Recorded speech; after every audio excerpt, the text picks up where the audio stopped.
to the flag of the United States of America, to the republic for which it stands, one nation, under God, indivisible, with liberty and justice for all.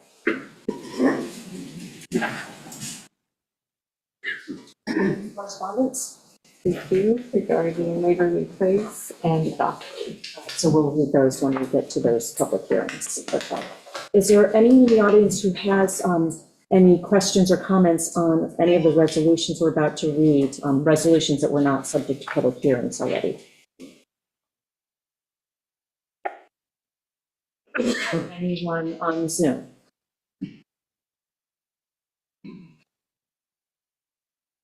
We'll start with our resolutions, okay? The first resolution in your packet, we're not going to be reading today. We're going to skip that. It is the Thomas and Eileen Murphy resolution. That will be on a special meeting tomorrow. We don't have enough people to do that resolution. Right. Be it resolved that Tui Brayson is hereby appointed to serve as chairman to the Community Preservation Advisory Board for a term to expire February 2nd, 2026. So moved. Second. All in favor? Aye. Motion carried.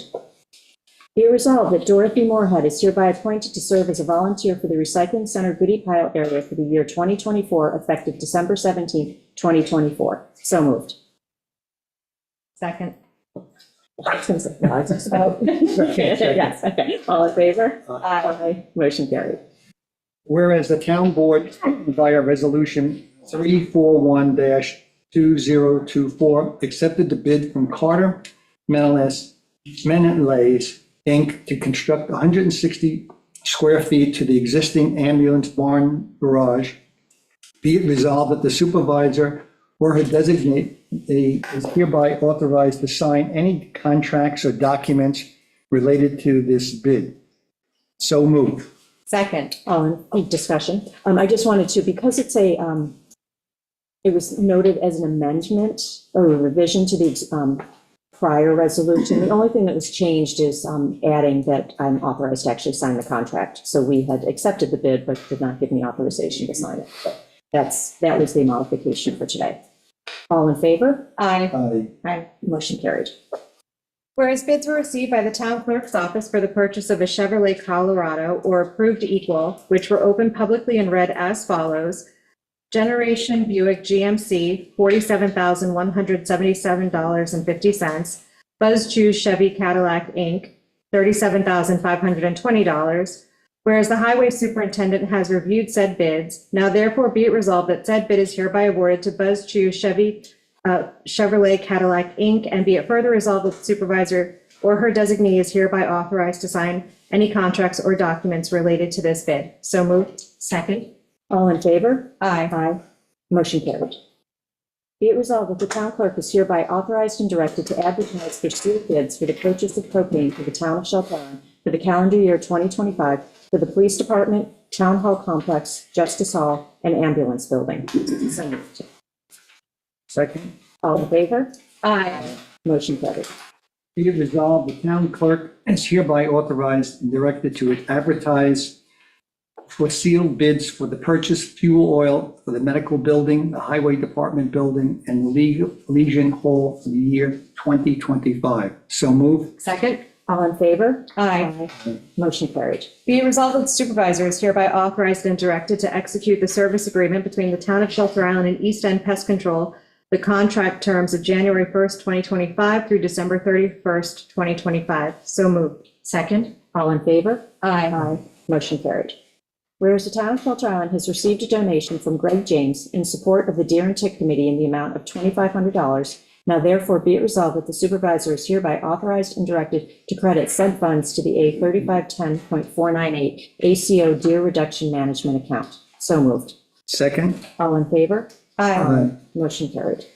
Be it resolved, the supervisor is hereby authorized and directed to deposit a sum of $1,200 from Otis Ford, Inc. to the Police Department General Ledger account A3120.400 for 2024 for the refund of the core deposit for an engine replacement. So moved. Second. All in favor? Aye. Motion carried. I should read all of these, huh? We drew the short straw together. Be it resolved that the following budget transfers are hereby approved.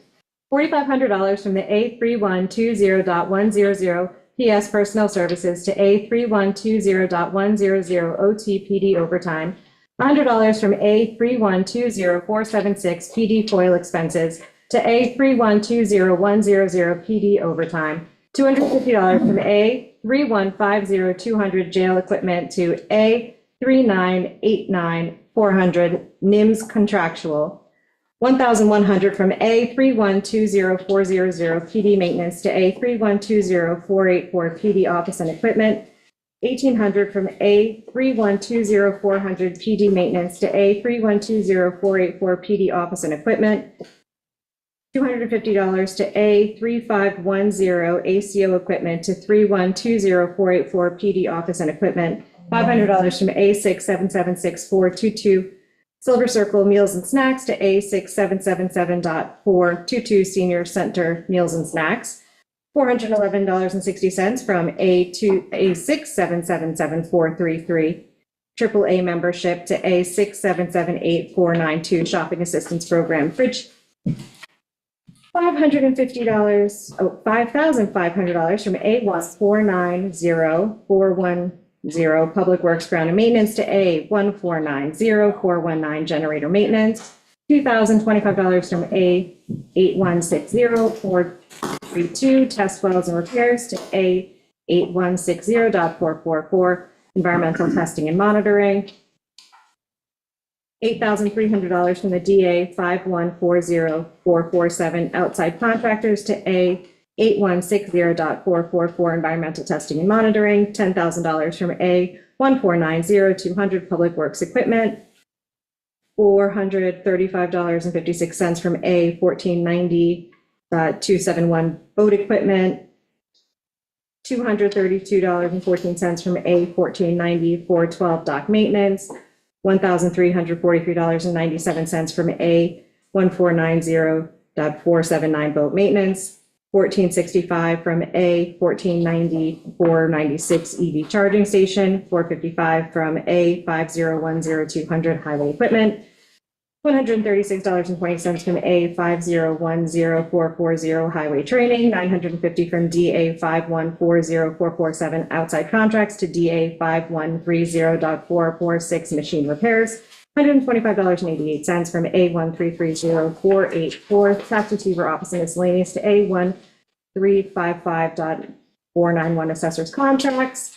$500 from A6777497 Programs Provider to A6777422 Meals and Snacks. $1,580 to A6777.147 PT Clerk to A6776.146 Donna King. $35,520 from DA 5142.147 Snow Personnel to A1490200 PW Equipment. So moved. Second, all in favor? Aye. Motion carried. Whereas the town of Shelter Island has received a check in the amount of $9,996 from the Fresh Pond Neighbors Association to be used as reimbursement for the Solitude Lake Management invoice relating to the harvesting of undesirable and harmful aquatic vegetation in Fresh Pond and relating to resolution number 227 from April 25th, 2023. Now therefore be it resolved that the following 2024 budget revisions are hereby approved. $9,996 increase to the 2024 A2705P Fresh Pond Donations Revenue Account and $9,996 increase to the 2024 A1490.497 Engineering Professional Services Expense Account. So moved. Second. All in favor? Aye. Motion carried. Be it resolved that the supervisor is hereby authorized to expend the sum of $961.74 from the A1680.476 computer maintenance account to CDW Government for the 12-month subscription of Adobe InDesign. So moved. Second. All in favor? Aye. Motion carried. Be it resolved that the supervisor is hereby authorized and directed to expend the sum of $1,298.58 from the A1410.484 Town Clerk Office and Miscellaneous to Car Business Systems for the copier contract base rate charge for the 11/12/24 to 11/11/2025 billing period for the XER-XWC 5330 copier. So moved. Second. All in favor? Aye. Motion carried.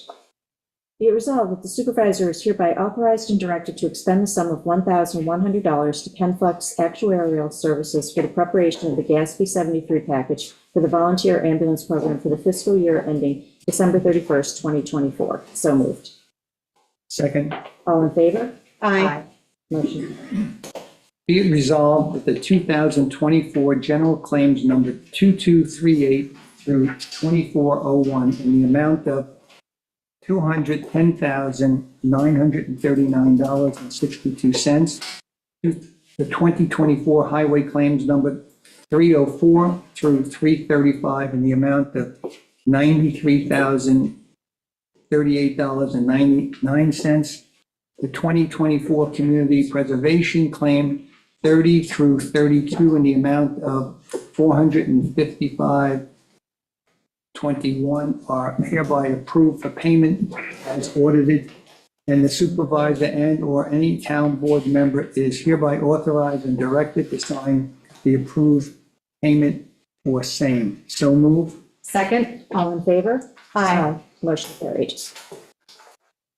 Right, that concludes that part of our meeting. We will adjourn and go into our first public hearing on amending a local law, Chapter 53. Do you want to just make an announcement that we're Oh, leaving? yes, actually, yeah, there are two, when we have to open them and then adjourn them. No, but there's people. Oh, I'm waiting for these. Okay, got it. Yeah, so we have two public hearings. We've got the Gayer Wetlands application. We're going to be opening and adjourning that because applicant has requested that we do so tonight. So that will be adjourned until January. And then the public hearing on the potential fee title acquisition of 7 Cartwright Road.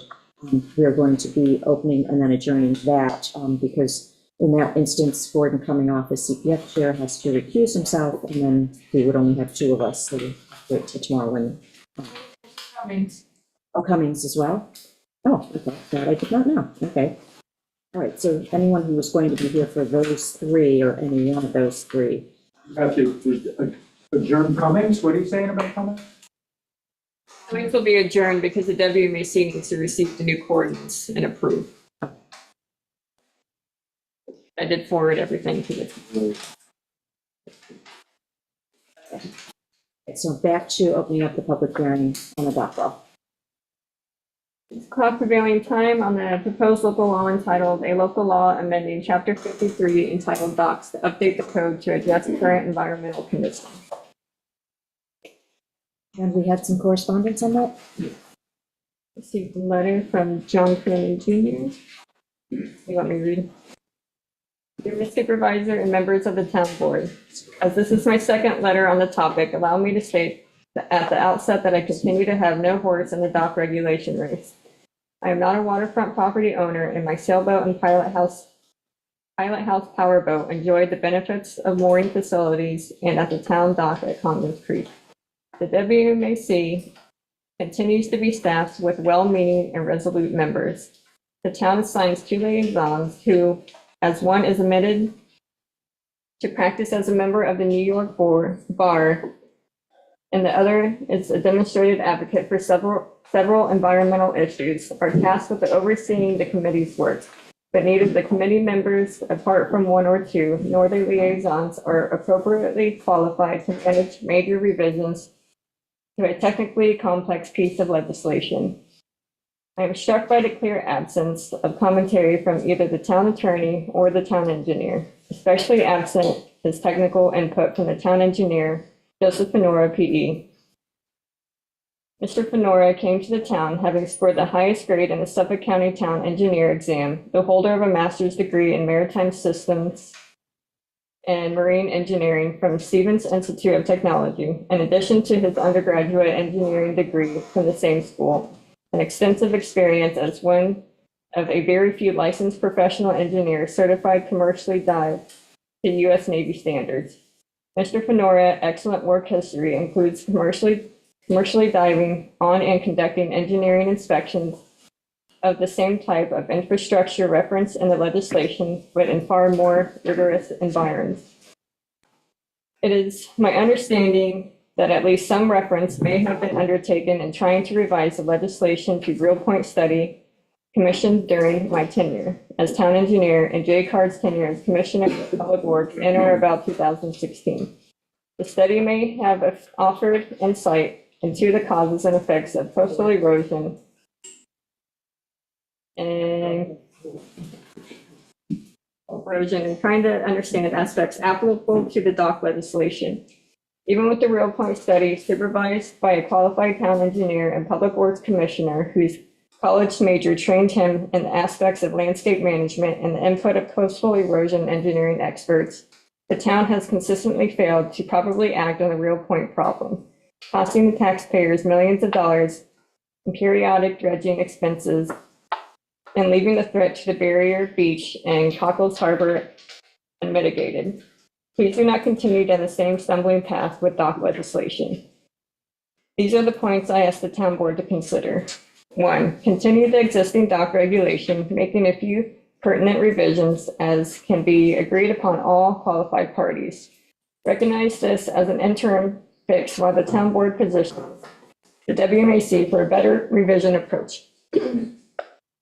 2, find all the problems with the existing legislation and what the revisions are intended to address.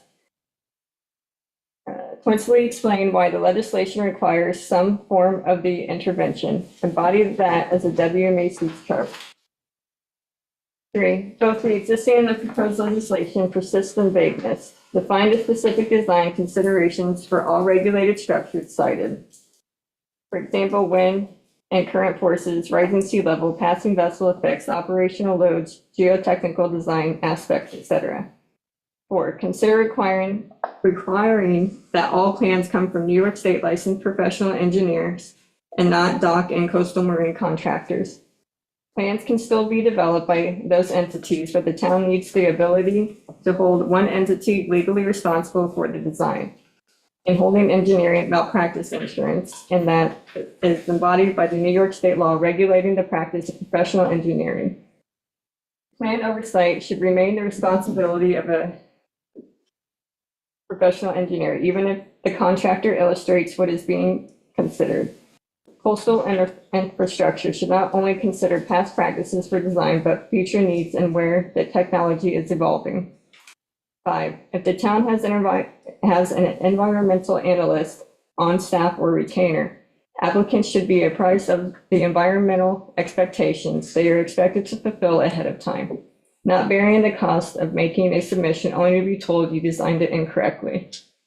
Thank you for the opportunity to send these remarks. I urge the town board to look at this watershed moment.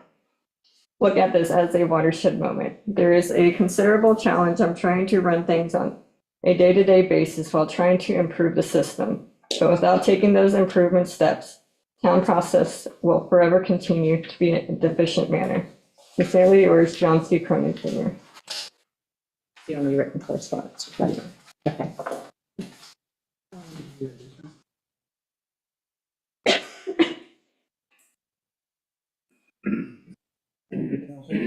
Yeah, I did not see this.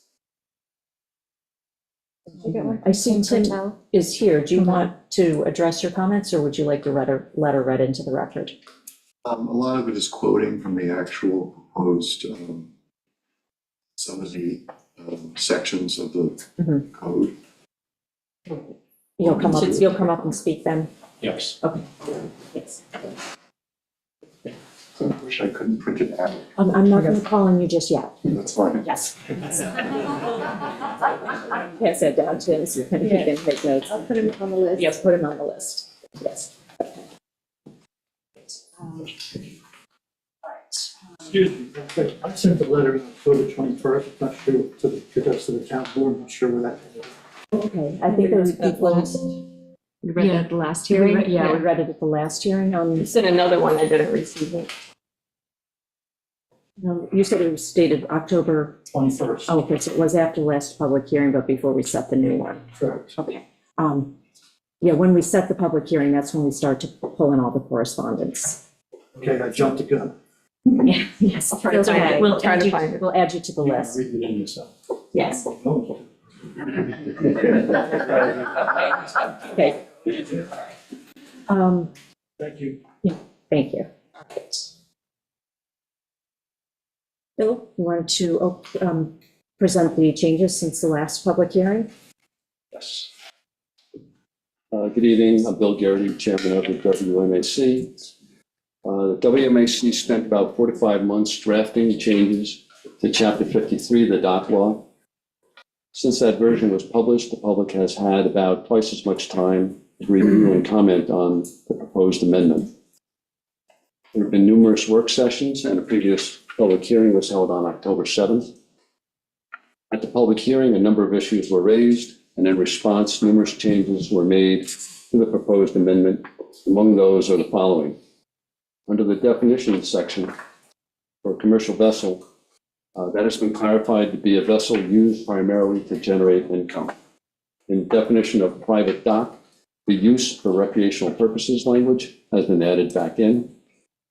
Under the definition of riparian rights, the original meaning has been reinserted so that access and use of such water is clearly provided.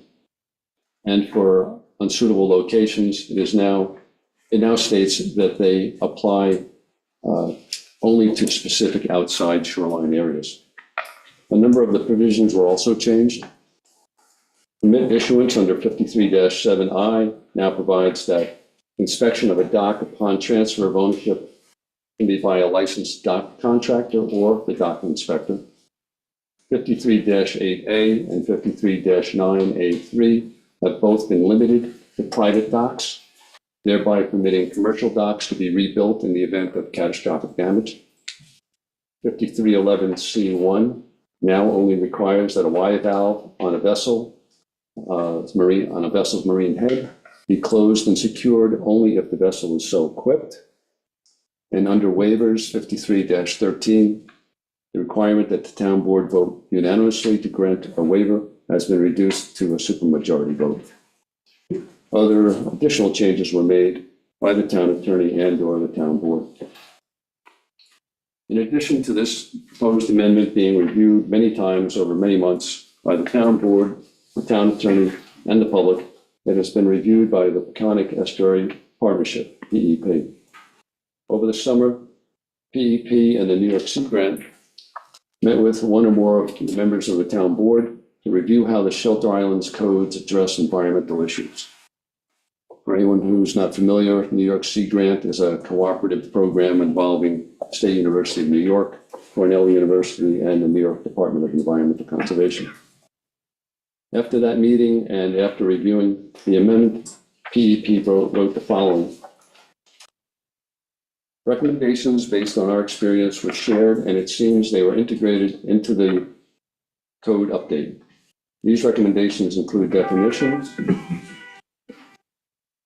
vessel pump out logs, clarity and expansion of consideration for waivers, elimination of unnecessary sections, water control device update with thoughtful consideration of replacement structure, and restrictions or denial being expanded to consider environmental factors.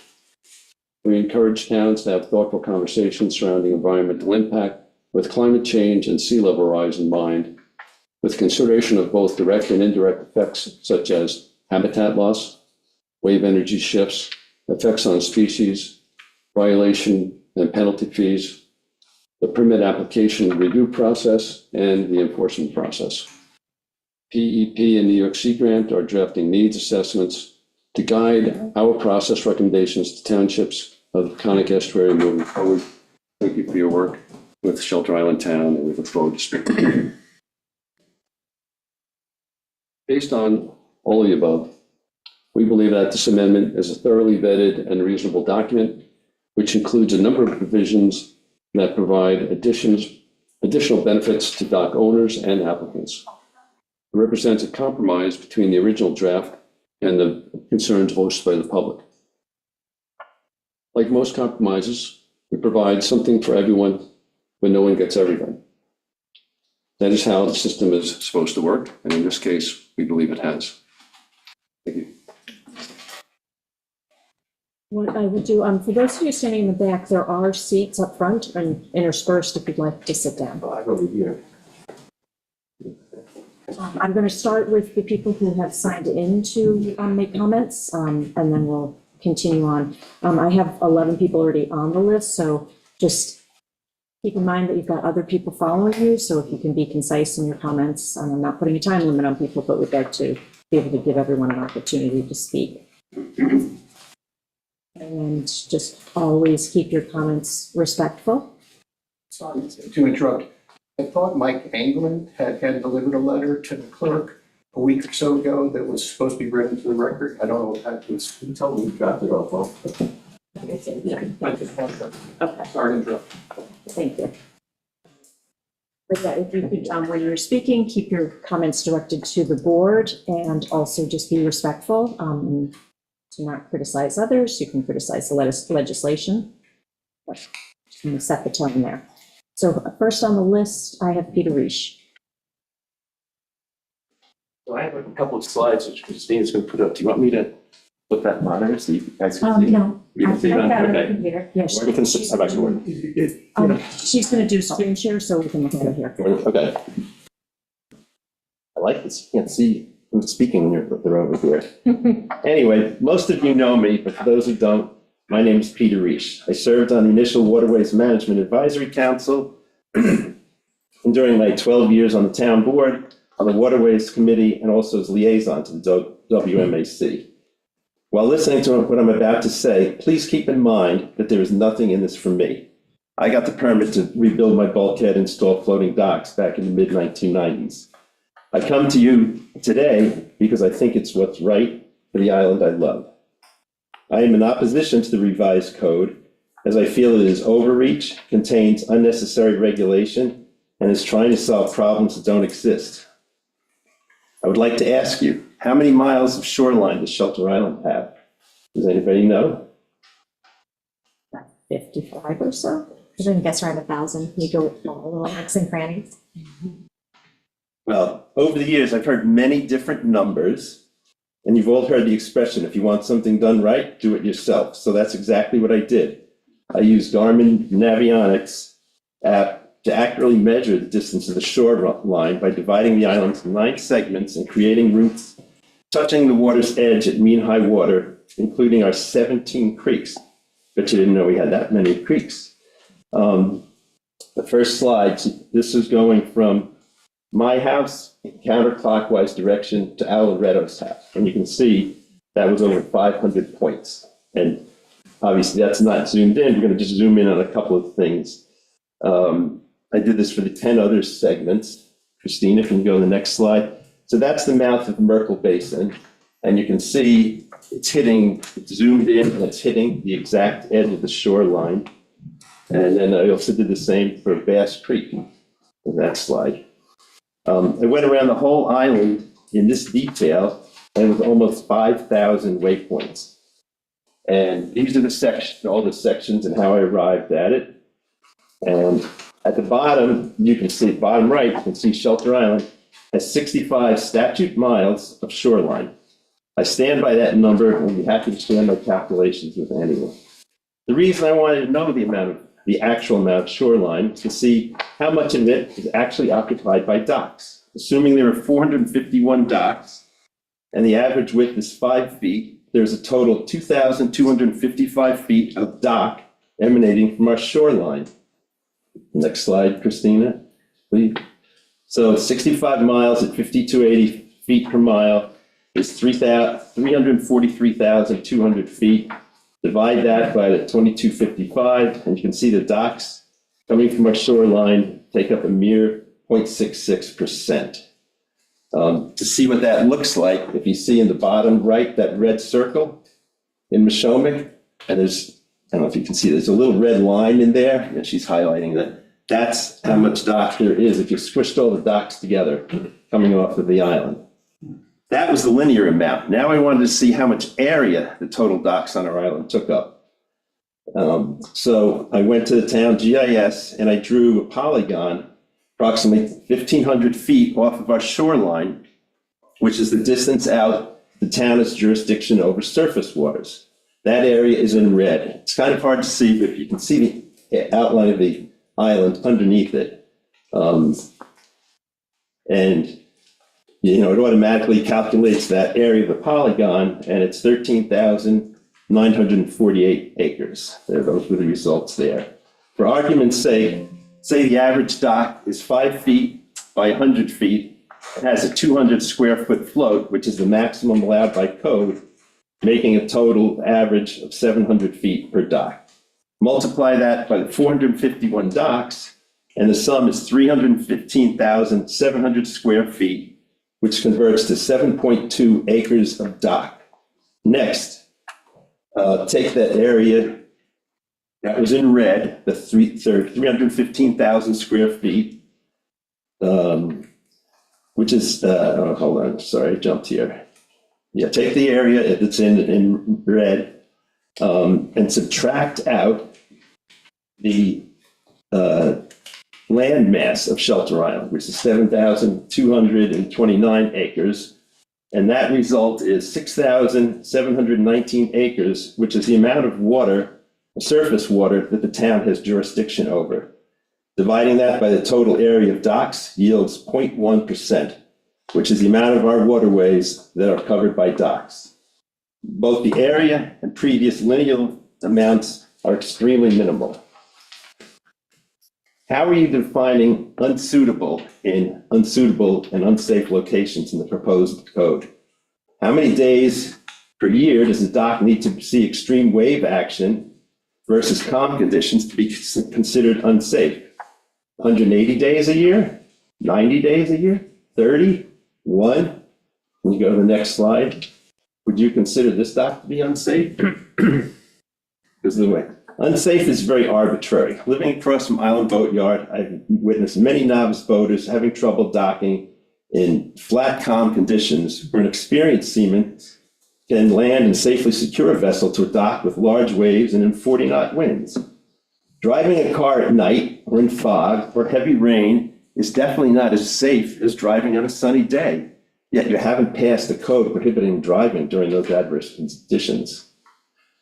Another thing I don't see a need for is having the town's new environmental analyst review dock applications. This is just an extra cost burden to pacify a few residents.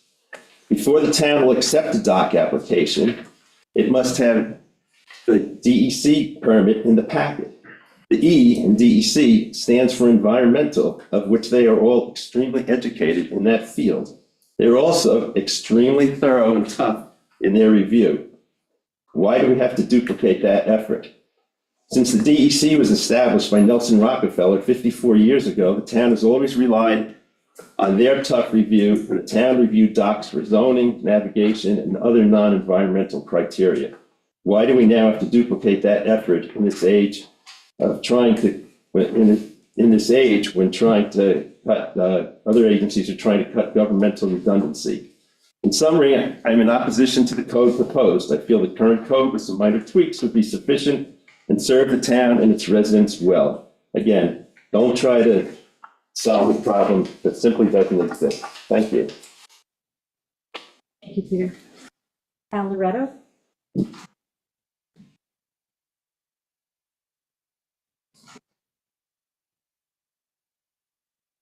Good evening, board, and welcome. My name is Al Loretto. I am a member of the Waterfront Management Advisory Committee and have been for 17 years. I'm also the town liaison to Suffolk County Department of Public Works. I was a member and continue to be a member of the Shoreline Access Task Force.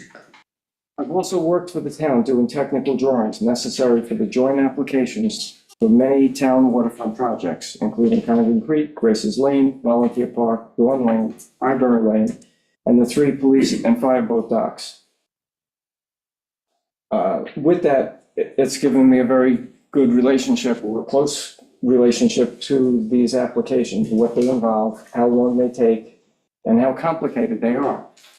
Every line on a technical drawing means something. Every word in a code means something. Every word you leave out means something. It's very, very important that the drawings are absolutely perfect. It's very, very important that our code is absolutely perfect. And I just feel it's just not there yet. You look at a document that has page after page of strike throughs and notes and words added, words taken out. It changes the meaning of everything all the way across the board. It's an overwhelming document. It needs to go back to the document that we had, make a few minor changes. Peter just said it. It is clear as a bell, and it's really, really important. That is the best advice that I could absolutely suggest.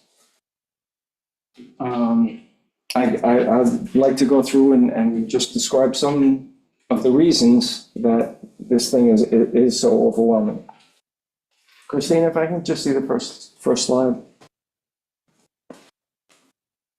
Where did this problem come from? How come this is such a huge problem? The chart above lists the number of new docks that we've had each year. The Waterways Committee listens to and has heard maybe many more applications, but a lot of them are for repairs of existing. People repairs, maybe minor changes and so forth. These are the total number. What are there, like 18, 16 new docks over the last 5 years? How does that compare to 451 existing docks over the last 300 years? It's like a 3% rise, 3% increase. This isn't an overwhelming problem for our community. This is minor. Consider that in the scheme of things, our population growth has increased 36% between 2010 and 2020. You've had 333 property transfers in the last 5 years, in the same time that you've had 16 new docks. And I'd also like to point out that that 3 of those docks are town projects, town police boats and fire boats. So, and I'm very grateful that we have those. I think it's fantastic. We have a police boat and a fire boat in every estuary, and we're saving tax dollars on not having to pay for berths at commercial marinas. Sorry, John.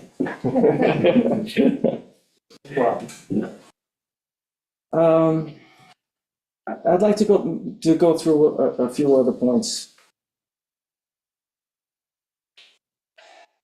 First is in applicability of the existing chapter 53.2. The very last sentence mentions, while at the same time recognizing the riparian rights of upland owners. Last sentence, applicability of the existing code, okay? The new code, the proposed new code, has that same paragraph in legislative intent, section 1. And the riparian rights of upland owners was changed to, and by adjacent upland owners for access to navigation. That's a very different term with very different meaning. And it really, it's a problem. There's a misconception that because there is a definition of riparian rights in the revised code, that riparian rights are protected, as in the old code. That is not the case. Riparian rights are not mentioned anywhere else in the revised code. So having a definition that is not applied anywhere in the code is meaningless. This is an easy fix. Simply restore the riparian rights found in the applicability section of the old code into the legislative intent section of the new code. If the town board refuses to make this restoration of 12 simple words, I will reluctantly conclude that this town's board's public policy is anti-riparian rights, anti-dock, and anti-rights of the 850 waterfront property owners. I really want to give the town board the benefit of the doubt on this issue and find out that my concerns are unfounded. The proposed revised code is a complex document. Every word means something. Drafting errors are made and mistakes can happen in translation from old code to the revised code. But please restore those 12 simple words into the next proposal.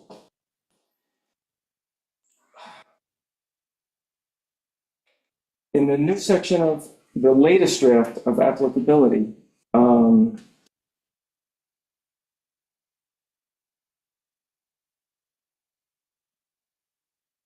we speak to, if you got your DEC permit before February 14th, when the day the moratorium started, all right, you could be grandfathered into the old code. I think that, from what I could tell, I think that would affect one applicant. There were 4 or 5 applicants that went through this process, and this process is very lengthy and expensive. You start out having to do a hydrographic survey, a survey of your house, then you typically will pay somebody $6,000, $8,000, $10,000 to develop the drawings and fill out the DEC application, which is about 130 questions. It's expensive and it's time consuming. And it takes a long time to get that permit back. So there are a number of people, it's not a huge number, it's 4 or 5 people maybe at the most, that applied and started this process and laid out all the money, including paying the $3,700 to the town.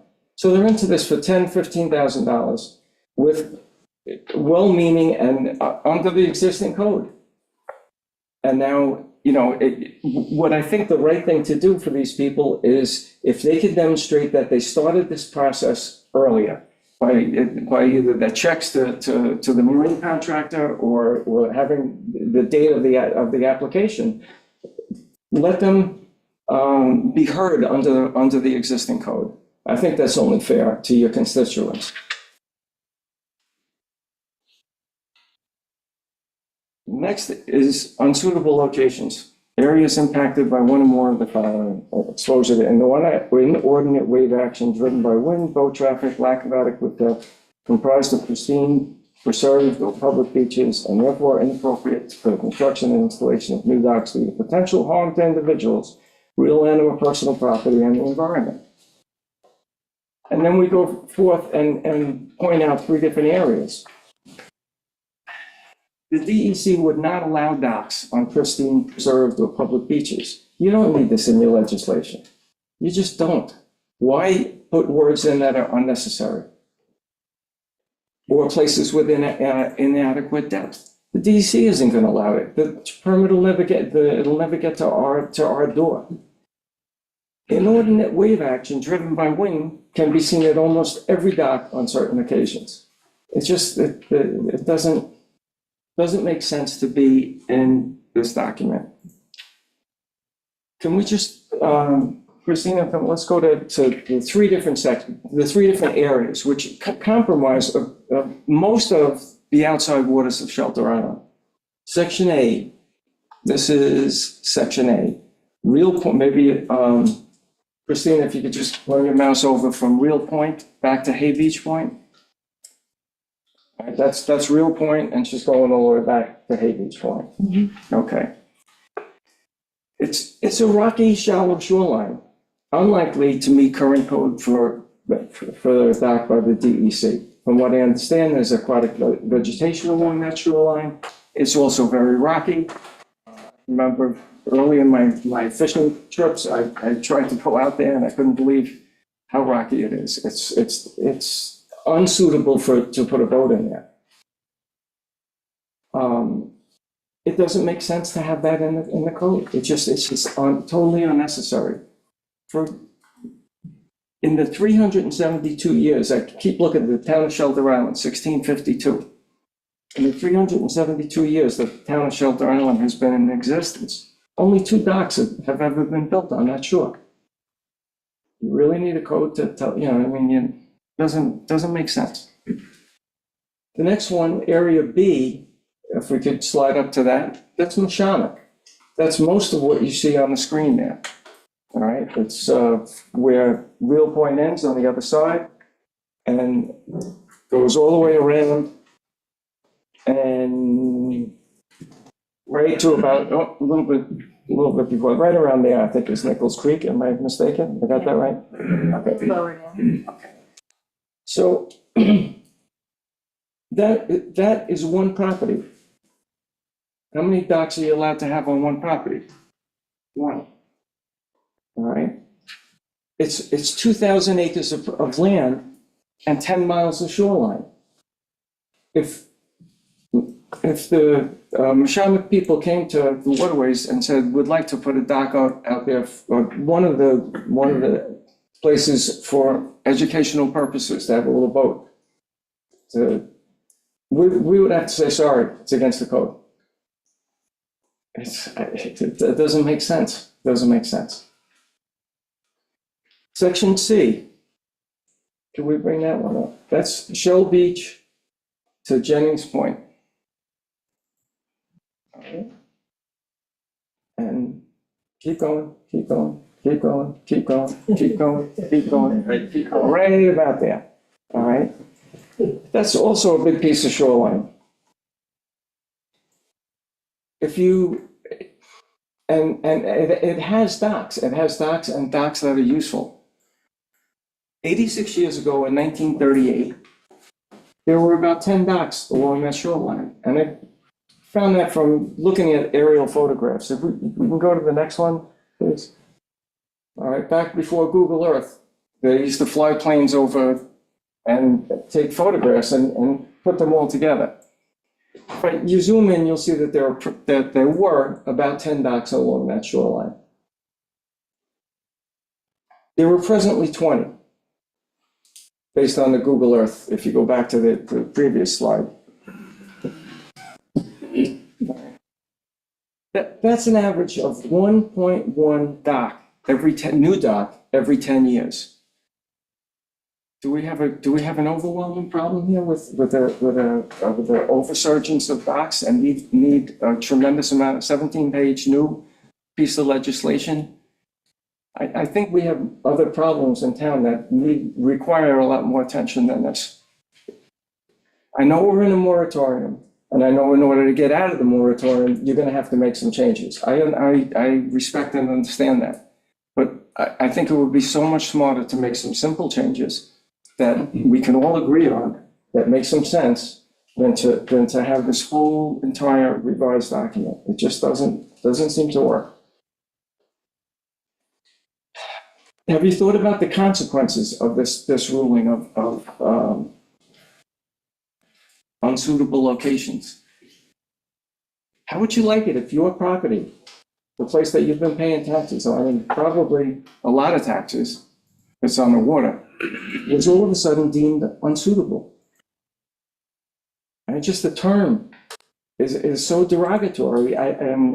It's like, my property's unsuitable? What's that going to look like when you go to your local real estate agent? When they find out you're in the unsuitable area. Especially if you don't have a dock, your property value is going to go down. It's just, there are words that don't belong in the town code. If you did pass this legislation, it's going to lead, the end result is that it's going to lead to an increase in development on inland estuaries and more moorings. Boats on moorings take up substantially more navigable real estate than most docks. That's harmful to everybody. It's not just the waterfront property owners, it's harmful to everybody. The general population that likes to sail out in West Neck Bay, the population that likes to kayak, the moorings are an impediment to navigation. A dock doesn't take up that much space, as you just heard from Peter. Think of Northport or Huntington Harbor. If you've been in there by boat, you can only get in and get out. There's no real room to enjoy the bay or the water. It's chocked with moorings. The financial implications of this would be tremendous. Properties with docks are going to increase in value, while those without are going to diminish. How will this ruling impact property taxes? Defining large parcels as unsuitable locations is essentially a condemnation of people's property and their riparian rights with no due process. Please take that section out. The other undesirable addition is that you're gonna need, where are people gonna put their boats? All right, I think you have a policy that you don't wanna see the commercial marinas expand. They would have to. They would have to.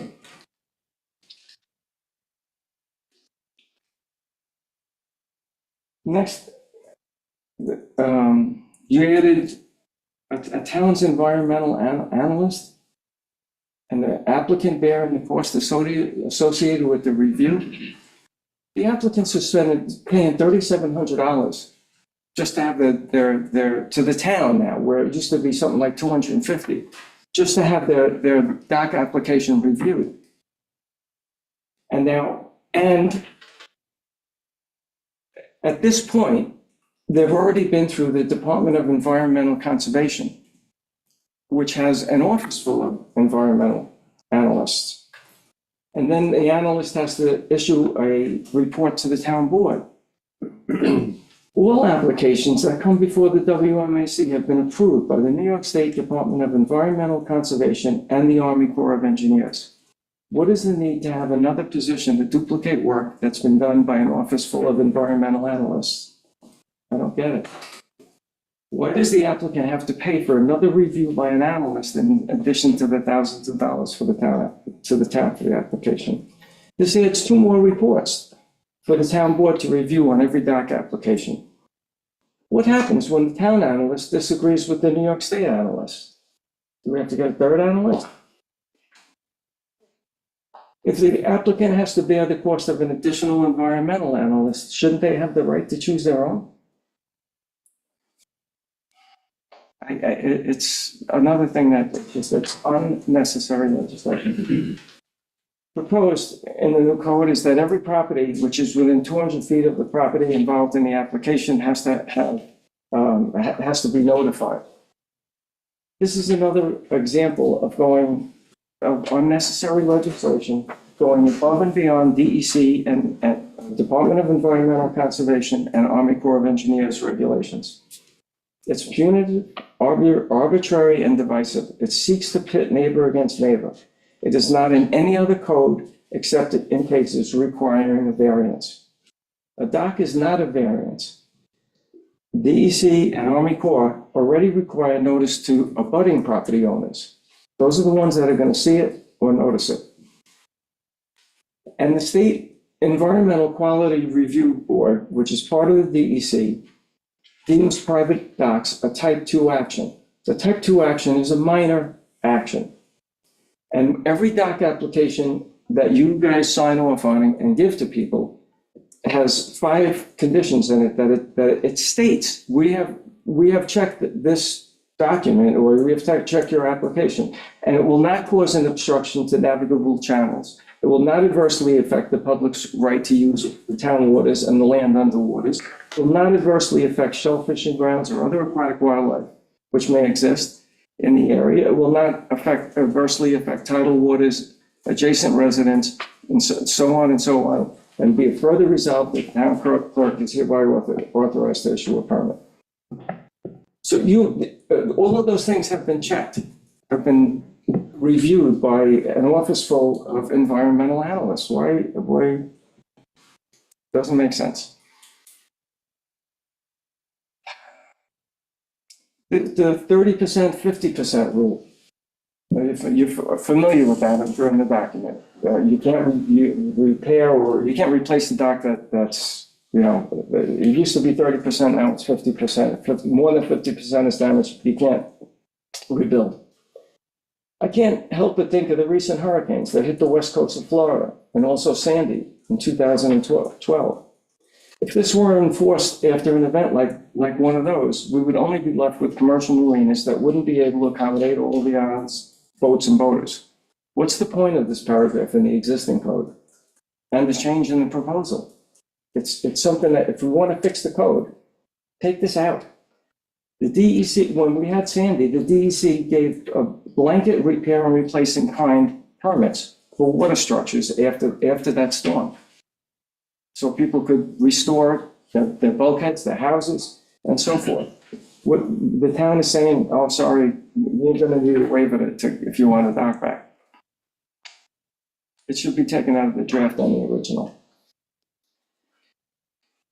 I don't know if this is, I heard conflicting things on 53-96, where building department, the words building department were added to where the dock applications are now gonna go. And the office of the town clerk has a strike through. And I just have, I don't expect an answer now, but I just want to know how much more is this costing our taxpayers? To move, I would think that the building department is pretty busy. And to add to them, I just thought, I don't, you know, it's out of my purview, but I question it. 5313, you have a supermajority vote or a unanimous vote for a waiver. In 2023, there were 8 new dock applications. The WMAC recommended granting 2 waivers. What's the need for all this legislation other than being punitive, divisive, and biased? We live on an island. Voting is part of all of our lives, most of our lives. This paragraph sends all waiver requests straight to the town board and additional analysts. Town waters are not all cookie cutter perfect, fitting all applications into one document. There will always be a need for variances, some rational, some not. They just need to be vetted and hopefully by people with waterfront knowledge.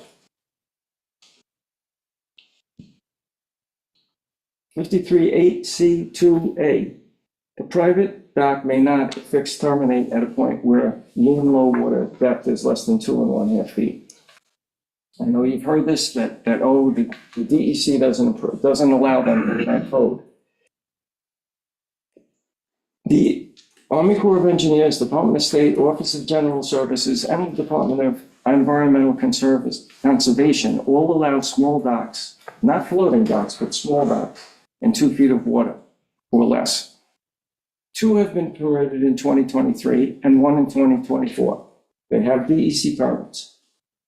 The rationale is that people have riparian rights and have rights to get access to the water. And the rationale that the reason why the DEC allows them is that a fixed structure with open deck rating is more desirable environmentally than cutting through and trampling grasses to gain access to the water. This is another case of going beyond the state and federal regulations. 53.9C. Depths to the nearest 1/10 of a foot and 5-foot intervals as determined by a licensed surveyor. Here's another place where a word has a big effect. The licensed surveyor is a surveyor who has a New York State certified license that allows them to certify lands. Not too many of them like to go in the water. You don't have to be a licensed surveyor to prepare a hydrographic survey unless you as a town require it. If you leave that word in there, it's adding cost to your applications. I looked up, what does a hydrographic surveyor need for qualifications? It's a high school diploma and on-the-job training.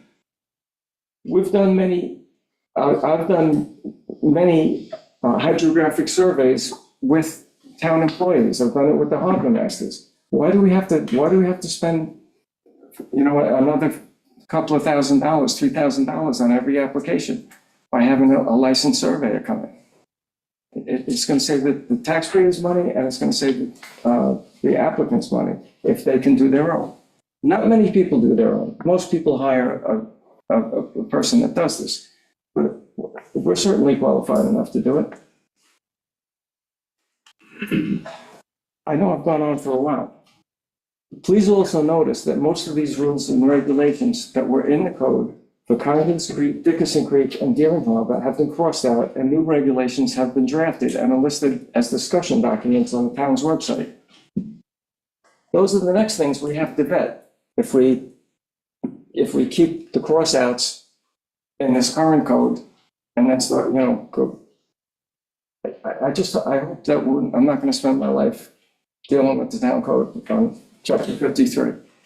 So I respectfully request that the board give us back our existing code with a few pertinent and rational changes, rather than this overwhelming, divisive, and unnecessary document. I thank you all for your time and your patience. Thank you. There's been a lot said. Can I make some comments on things that have been said? I wanted to give everyone a chance to talk. And then, I think it's timely to address some of these points. I'd like to, Let's continue. I'd like to give everyone a chance to talk. We'll come back. Rich Bond is next.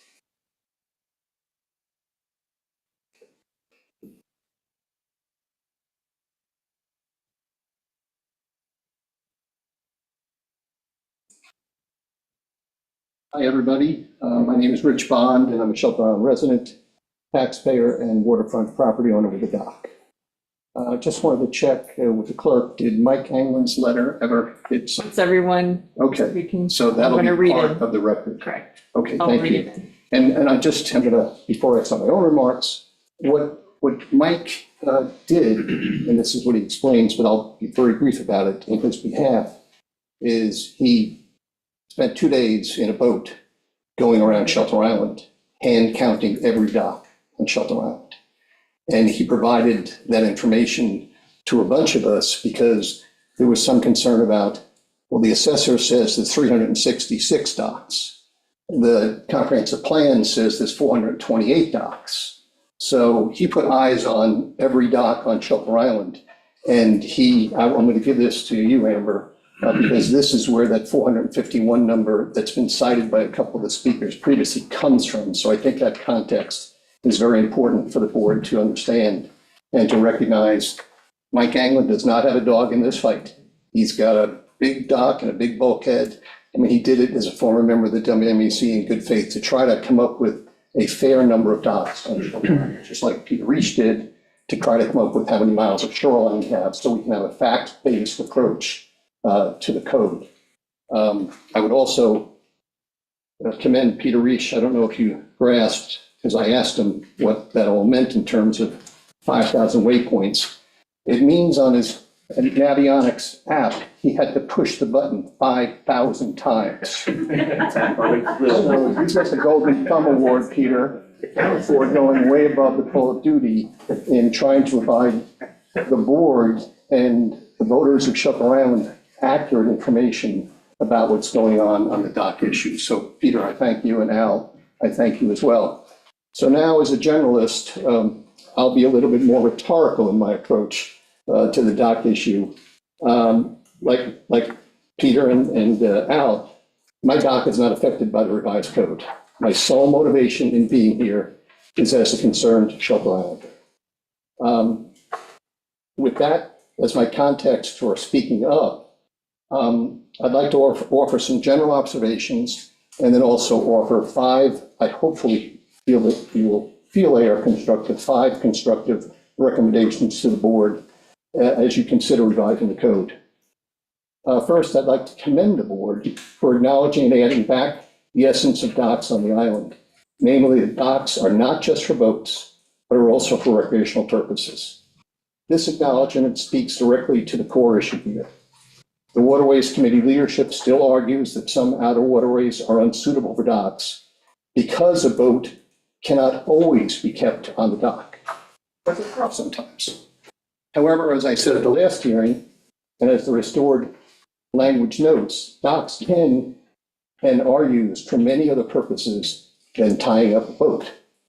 Therefore, adding this language back is a terrific step in the right direction of protecting riparian rights to have docks. So I thank the board for that restoration. That said, my general observation of the proposed revised code is that it's still largely based on anti-doc environmental alarmism and represents a government overreach. I hope and respectfully request that the board listens with an open mind and incorporates recommendations made tonight to make the proposed code much less biased against docks. As currently drafted, I sense that the proposed revisions are propelled by unproven claims that docks cause significant environmental harm. They impede shore access, and they present a safety hazard. And throughout this revision process, not one shred of evidence has been presented to support these arguments.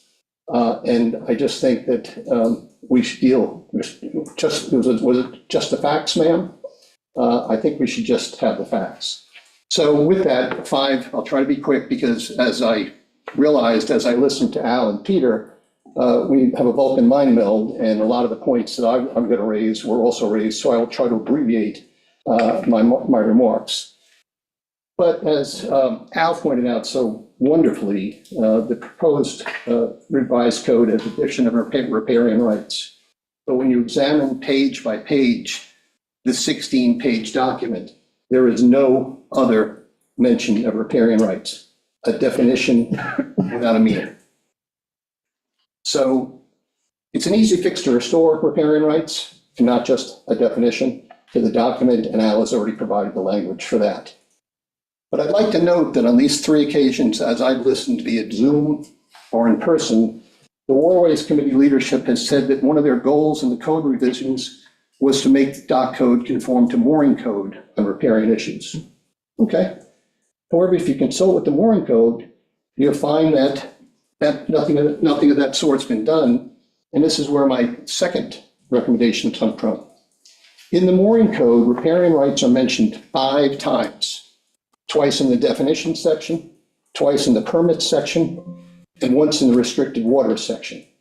And in fact, in the restricted water section, which applies to Cogman, Dickerson, Mabel, and Crab Creeks, it states the following, and I quote, "Riparian owners may apply for a permit for a stake, mooring, pulley system, or a dock commencing from their property, but they cannot install both."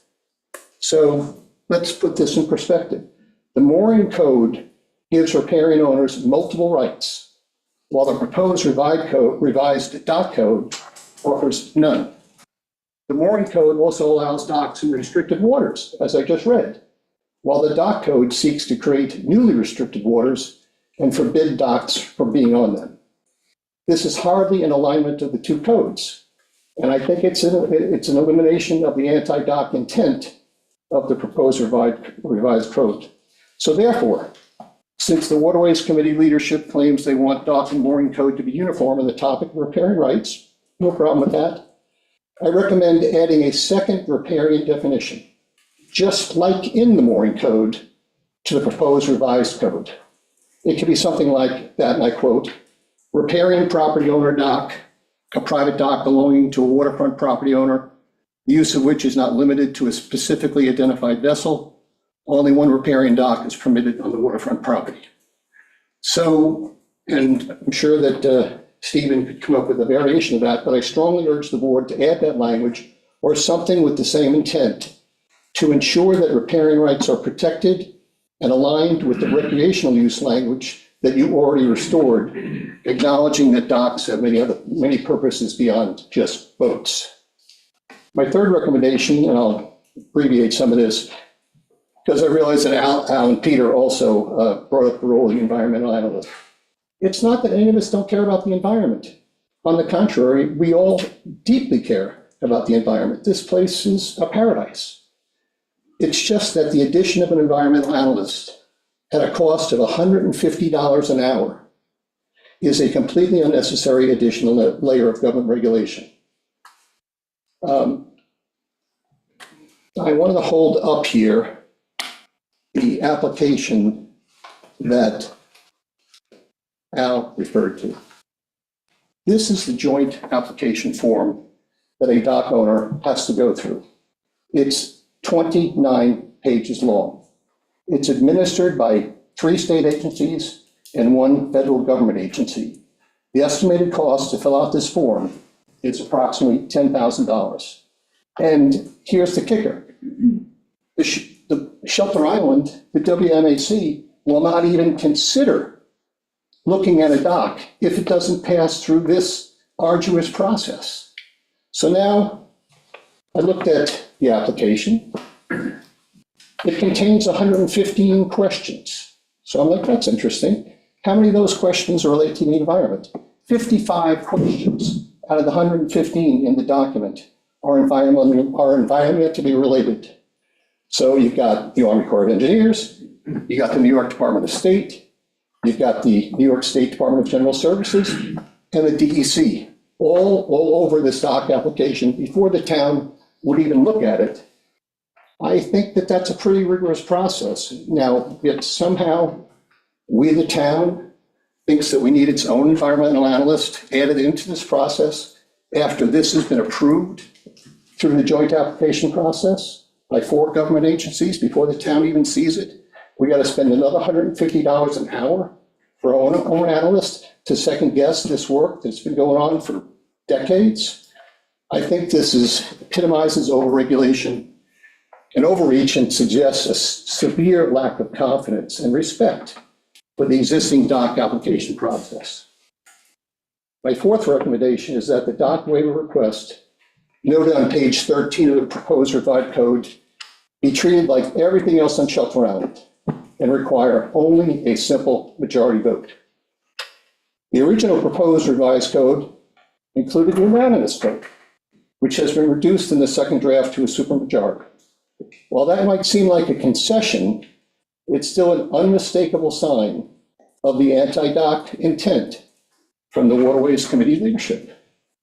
With respect, and I really mean that, why is a simple 3-2 majority vote not good enough for docks, as it is for every other legislative decision on the island? And I also note in the same section that the town shall issue, and I quote, a written reasoned decision if a dock waiver is granted. That's terrific. That's entirely reasonable. But wouldn't it also be reasonable to mandate that the town issue a written reasoned decision if the waiver is denied? That only seems fair, and I urge the board to add that to the code. My final recommendation concerns this kerfluffle about the town docks. These regulations used to be in the dock code, but they've been removed in the revision process and are apparently being dealt with separately, and as I understand, they are as yet unresolved. And I don't believe most voters, especially those affected, are aware that regulations governing those town docks are currently in limbo and about to change. So as of this week, there are 41 people at Cogman, on the Cogman slips, 41. All 41 potentially affected by whatever changes are going to be made to the docks.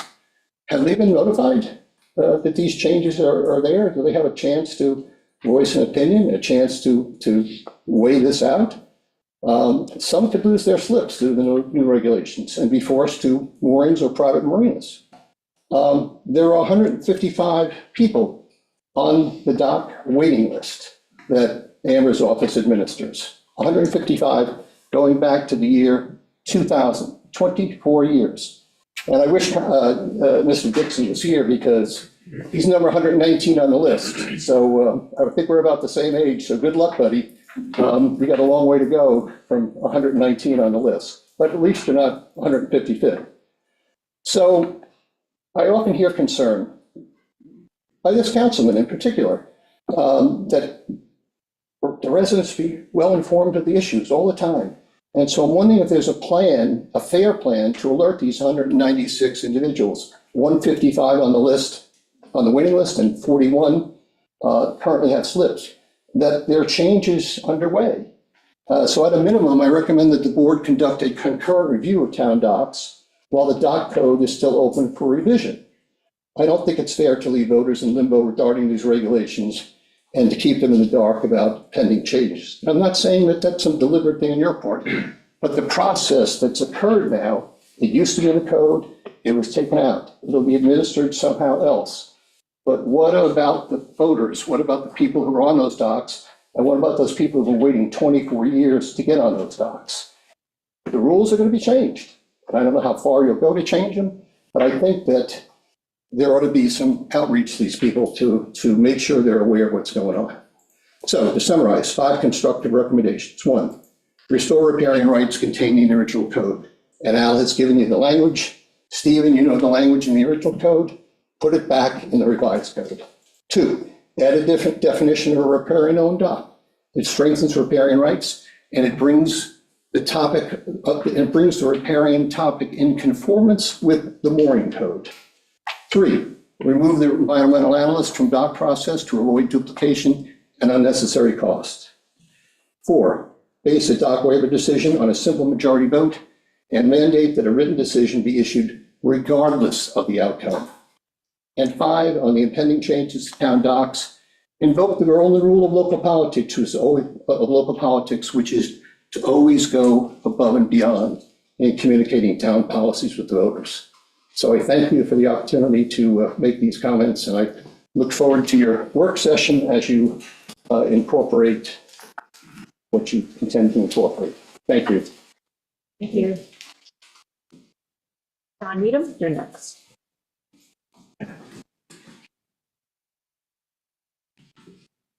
Good evening, thank you. Background, so I've been 50 years on Shelter Island, associated with the family business Office Island Marina. I have somewhere around 25 years experience on the Waterways Advisory Council. That's where I'm coming from. I did write a letter. I didn't understand there was a time frame that they were accepted in. I kept on being encouraged, write a letter, John, write a letter, write a letter. So I wrote a letter, and here I am. So, starts with reading Shelter Island Town Board. It has been with great interest that I've been following proposed revisions. This is after the first town open hearing. Drafted by the WMC. The submission to the town board is much more than a revision. It is an overhaul of significant proportion.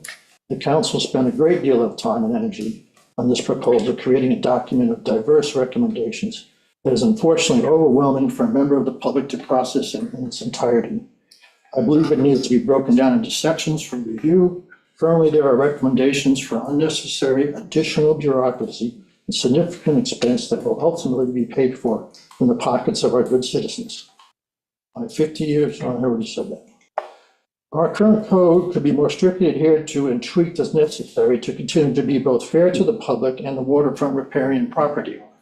I would propose that the 100-foot maximum length be kept intact for inland waters, and outside waters be extended to 125 feet maximum length. Splashboards and boat lifts should be banned across the board in residential settings. Areas that are not conducive to a timber pile only dock, that'd be just pilings and a deck, should not be built on, or at least not with the intention of safely docking a vessel under all weather conditions. Bioponies and pulley lines can be designed to secure a vessel in all but the most severe scenarios. They may not be as convenient as splashboards and a boat lift, but the visual impact would be far less intrusive to the neighbors and our community at large. I'm proposing to ban the boat lifts, ban the splashboards, and a timber dock, be allowed to be constructed wherever it's appropriate. As far as granting relief to the limits set out by whatever quote is in place, I'm against it unless there are extremely extenuating and specific circumstances relating to a designated location, and absolutely not setting a precedent to apply elsewhere. In the past, and in hindsight, I don't believe that the WMEC did a good enough job in this respect. Not terrible, but not great either.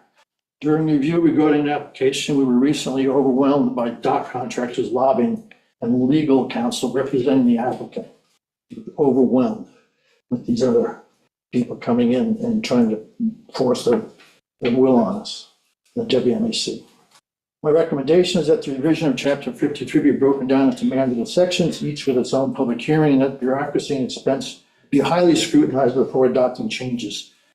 And the second note, the town has a very competent harbor masters that are more than capable of monitoring the very few dock issues. That was in response to the suggestion that be a dock inspector, which I don't think is in the current draft.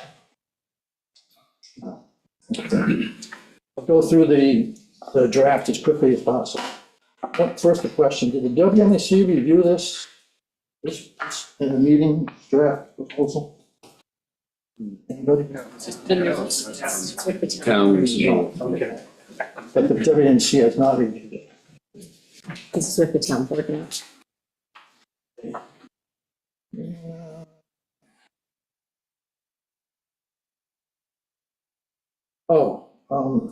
The requirement that a resident be here for a year, how does somebody determine if a person's been here for a year? What are the mechanics of that?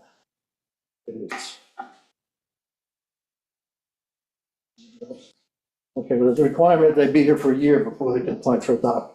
I don't know what the mechanic is for determining if they've been here for a year.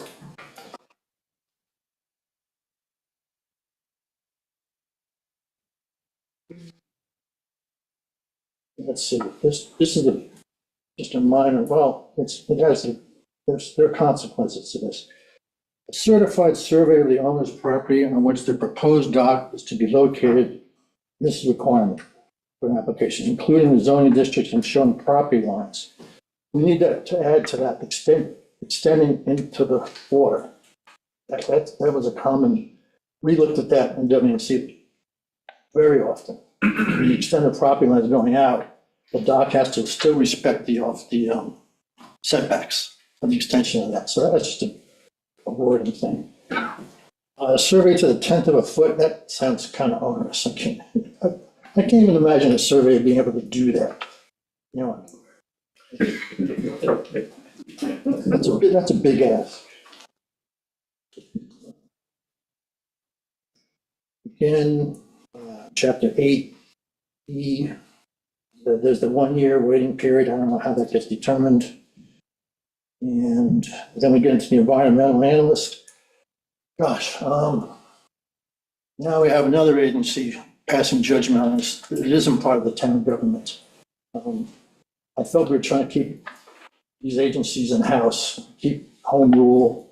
We have experts, have 7 people on the WMAC, we have 5 terrific, competent people on the town board. I don't see us having another person that might be in conflict with what the other agencies are saying. An example would be, most recently, we had a dock application that did hire an environmental consultant and put it as part of that application. Turns out he was an ex-director of the DEC. For the current application, and this is in the past 2 years, he said there was no problem with this environmental. This is a legitimate place to put a dock. 20 years ago, the same person was the head of the DEC, and he said that area where that dock was is pristine, no dock should be built there. Well, I don't have a lot of faith in environmental consultants, and I don't know what the criteria would be for their selection, what they should be focusing on, where they're getting the direction from. I don't know where that all comes from. But I found this one example that completely conflicting, makes me very, very nervous. And again, the question about the building department is going to the building department or the town clerk. I didn't pick up that the town clerk had been eliminated from accepting the applications. And the proposal goes to the building department. Thank you, Bart. And this new draft, it goes to the building department. All right, but you were cross-eyed with it. Yeah, I got stricken. Let's see. Limitations on commercial docks as far as the width. I don't know whether this is the last thing, and the docks and the length is doesn't match what's already in the water. But I guess the bottom line is that if you're only working in kind in place, it's not going to have any effect on the existing commercial docks. If I understand this correctly, right? Oh God. Maintain a written log indicating dates when the boat's marine waste storage tank was pumped out. For what? What are you going to do with that information? I had a boat for 15 years with a head on it. Nobody was allowed to use it. My log would be blank. Would I be pulled over? Would I get a citation? What are the consequences if I don't keep that log? It's not accurate. It's empty. Take it out. It's no use. That information is useless. There's no way to certify it or anything. Please. That's where I want to go.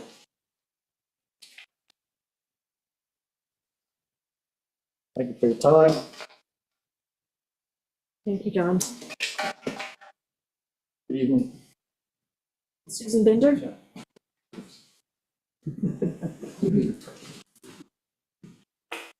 Hi, I'm Susan Binder. I'd like to thank the committee for their hard work. I know that being on a committee can be hard sometimes, and a thankless job. So I thank you for your work, and I thank the town board for allowing this opportunity. My family has owned a dock in the unsuitable location for 60 years, and the dock has existed for 80 or more. 4 generations have enjoyed fishing, learning to swim better, learning how to boat, learning how to sail from that dock. It's also a place of family gatherings. For the past 60 years, my parents have spent lots of time and money keeping that dock in good repair. All I'm asking is that the town board look at Article 3, Section 53893, so that we'll be able to repair our dock if a hurricane should take down more than 50% of it. I also have pictures of use of the dock. I don't know if you'd be interested in that or not, just to add a little personal touch. Thank you very much. Thank you.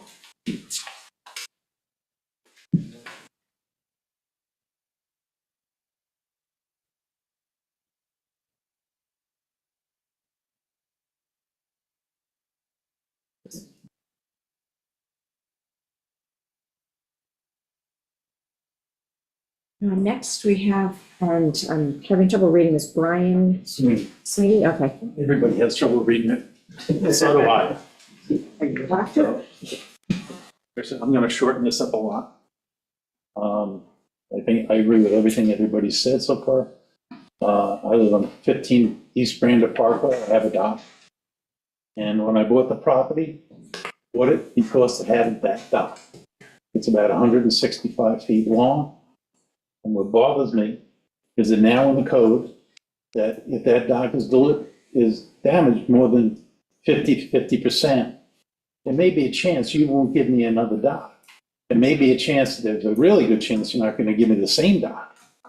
And personally, I think it should be grandfathered in. It was brought up at the last meeting and it sort of hit deaf ears. And I think that any dock that's on the water today should be grandfathered in, and you should be, just like the DEC and the Army Corps, they let you grandfather, for instance, when Sandy hit, in 1.5 days, I had a permit for in place, in kind. And that's how it should be with any dock that's now on the water. We shouldn't be cutting them back to 100 feet because that's what you want now. 30 years ago, when my dock was put in by Larry Tuttle, he got all the permits he had to get, put in the dock. It's a beautiful dock. I'd like to keep it that way. But I don't want to be told later on after a storm and it's all damaged that I got to wait and go through all the processes and all. It's already been approved. Is there. There's no reason for this. It's just, I think it's just overreach, and that's my main concern because it's my dock, and I agree with everybody, what everybody said. But thank you very much.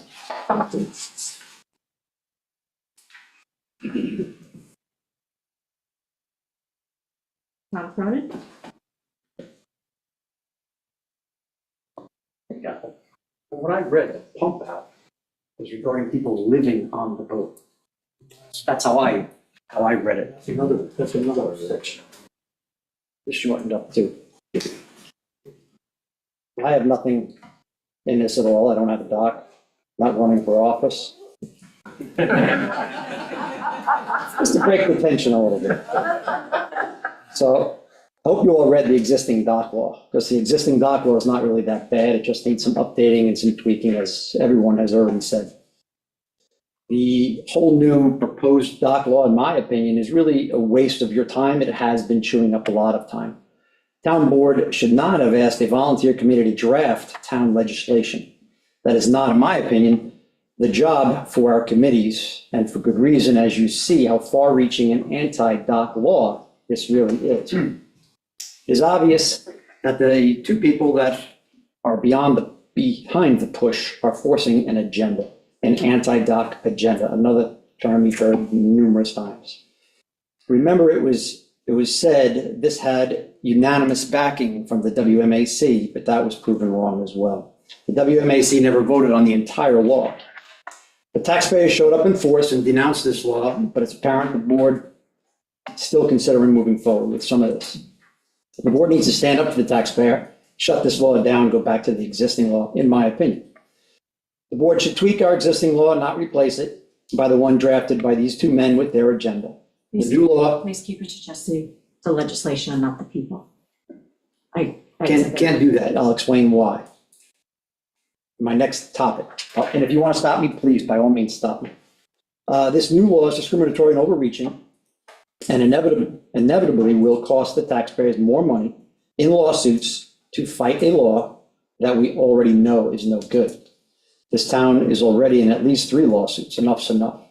So here's where we go, and if you want to stop me, please, by all means. I would just keep it to the legislation. On another note, the board has recently rejuvenated the Board of Ethics review. According to Section 8.4 of the Town Ethics Code, it states prohibition on use of town position for personal or private gain. No officer or public employee, or no officer or employee shall use their town position or official powers and duties to secure a financial benefit for themselves, a relative, or any private organization in which the employee is deemed to have an interest. The proposed law, if adopted, will adversely affect all outside waterfront properties without an existing dock and make inland docks that much harder to build with new restrictions and expenses. However, there is one type of property that may increase in value. That would be vacant waterfront lots that already have pre-existing non-conforming docks.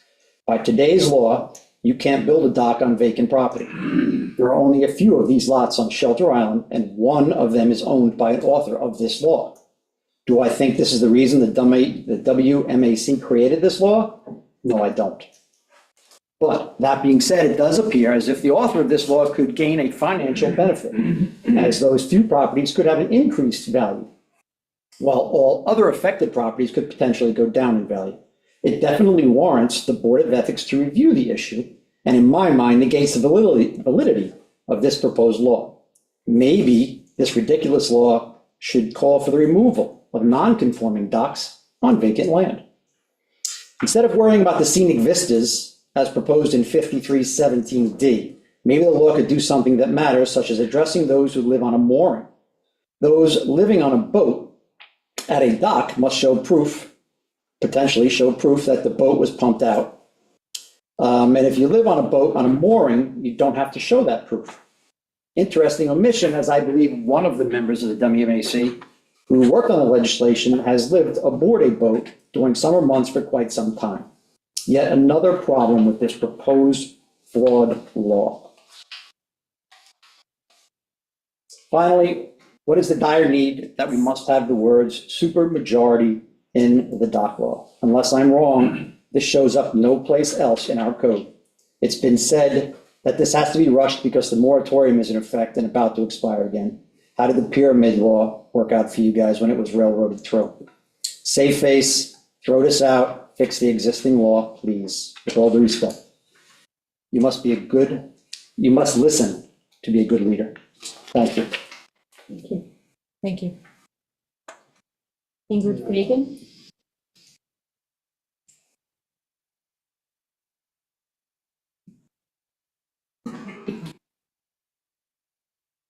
Hi, my name is Ingrid Fagan. My family bought a cottage on Shelter Island in 1959, and we moved here full-time around 6 years ago. We're very much a part of the Shelter Island community, and we very much love it here. We bought our current home in 2018 on Dickerson Creek after we were told that we could build a dock. Unfortunately, after moving in, we found out the house needed a lot more than we thought we did, and we didn't have enough money at the time, so we elected to get a mooring instead. We started discussions with Costello to build a dock in August 2023, well before any mention of a dock moratorium. We received our first quote from Costello, which included a survey, a hydrographic survey, technical drawings on September 6, which were costly and took many months to obtain. The joint application was submitted by our contractor to the town in October 2023, and we didn't hear about any potential moratorium, which was suggested by the Waterways Committee until January 24th, when it was reported in the Shelter Island Reporter. Our kind neighbors have been allowing us to use their dock, as they do not have a boat, for our small American 18 sailboat, as well as our 19.5 Scout. On February 11th, we were alerted that our neighbors had been contacted by the DC that were potential violations. That was all our fault, not our neighbors, and we spoke to the DEC, and the DEC dropped everything as everything was remedied within a week. The DEC gave us our Army Corps of Engineer, the DEC permit was issued on April 18th, and our Army Corps on April 8th. We're hoping that because we started our application in good faith months prior to hearing of a moratorium, that we have now both the DEC and the Army Corps permits, that we've already spent over $13,000 towards our dock, that we could be grandfathered to the old code and could be issued a Shelter Island town permit to build a dock. We respectfully request that our application be reviewed under the code that existed when we started the application process. Thank you very much. I could give it to you. Thank you.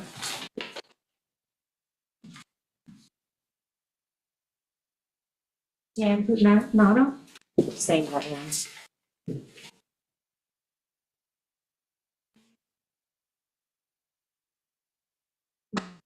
Is he still here, Dan? I see Mary Lou and Pete. I know, yeah, that's why I went and looked at the screen, because I see both of them. Okay. He left. There you go. Yeah, I think it's what. Oh, I was just saying that he left. Yeah. Okay, all right, thank you. Thanks. Bert Waite? I think the put down guy left his jacket here, so He may be back. his brother is listening. Thanks, Mike. Hi, Bert Waite, and I don't have waterfront property, but some of my best friends have docks. And, so the 50% build back, I think going against grandfathering as a concept with Shelter Island, you have to decide if that's, within the town's philosophy going forward. And I think it is. Things that have been created before, this current era, you could look at them as being historic in a way. So you have some docks that are large and on their outside waters, and in a way they're historic because they used to build them in a way that you wouldn't build them today. They're built with riprap, and they were built with at a time when steamships were coming, or there was they brought material by boat instead of through the ferries or trucks. So I believe in the grandfathering concept, and that should go throughout the island. I don't know. I think a lot of the issues of why we're here is because of that very narrow, or that one small spot of Silver Beach, which is highly bulkheaded, and there's a confluence of docks in a small area, houses on small lots, a town landing right next to, within the middle of all that. And that is one district that I would say is problematic, as John pointed out, as a part that, something that might not be suitable for a dock. And the houses wouldn't even be suitable there if they didn't have these, immense bulkheads right there. So I think the town board, as the arbiter of holding the public trust, should be empowered to decide where things should be constructed. And the guidance of saying blanketly this whole part of the island is not suitable, I agree, is a little much. But I think you should have the power to decide where a dock, and also, and what the dock law doesn't address is the actual size of the dock or the size of the pilings. You don't say, well, you could build a ferry slip in some places, and in Cockles Harbor, there's a few docks that are the size of ferry slips. And, they were built many years ago. And I think they should be grandfathered in, because that's just, that's just the way it is. So there's a lot of things that you left out of the law. And then also, let's go back to riparian rights. The town has a very local usage of riparian rights. We know that it's incorrect. It's really littoral rights. And so if you're going to rewrite the code, why don't we just correct it and say we're dealing with our littoral rights and not our riparian rights, and then and go from there and use definitions that are going to be that are going to hold up in court and are going to hold up, for the future. And so I think I know how you got here, and you got to look at a way to get out of it. And good luck. Patel?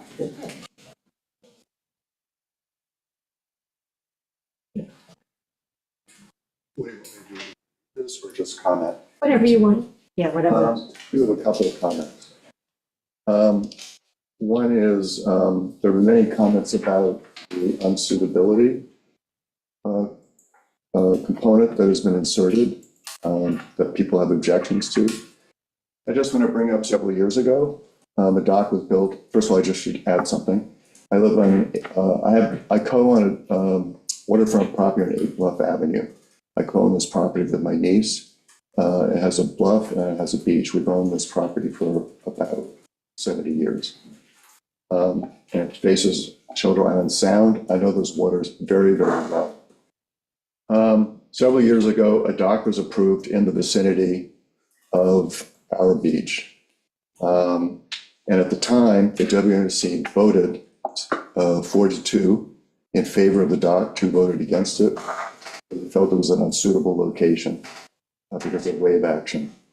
The 4 that voted for it did so because of riparian rights. However, they all said, with their approval, very strongly worded caveats. And this was on video, so I'm not taking this from hearsay, that the area was unsuitable, not a place for a dock. It was on the owner if something happened. So I guess my question is why, and some of those people are in this room, why did you vote for something but with those strongly worded caveats, but you are now sort of against the whole idea of unsuitable locations? And I might add that this dock, and because of those comments that were made about the location, that the contractor added splashboards to that dock, which one speaker has said should be banned. The other question I have is the objection to alerting a nearby neighbor. I'm a nearby neighbor of several neighbors, adjacent properties. Theoretically speaking, we could have 4 more docks along the stretch of beach, which goes from the beach club down to what was known as White Hill. I don't see the objection to that. This has a huge import on my property rights to enjoy the property that I have enjoyed for years. But why are suddenly one person's property rights more important than my property rights to have a say in what happens next door to us? It affects all sorts of things.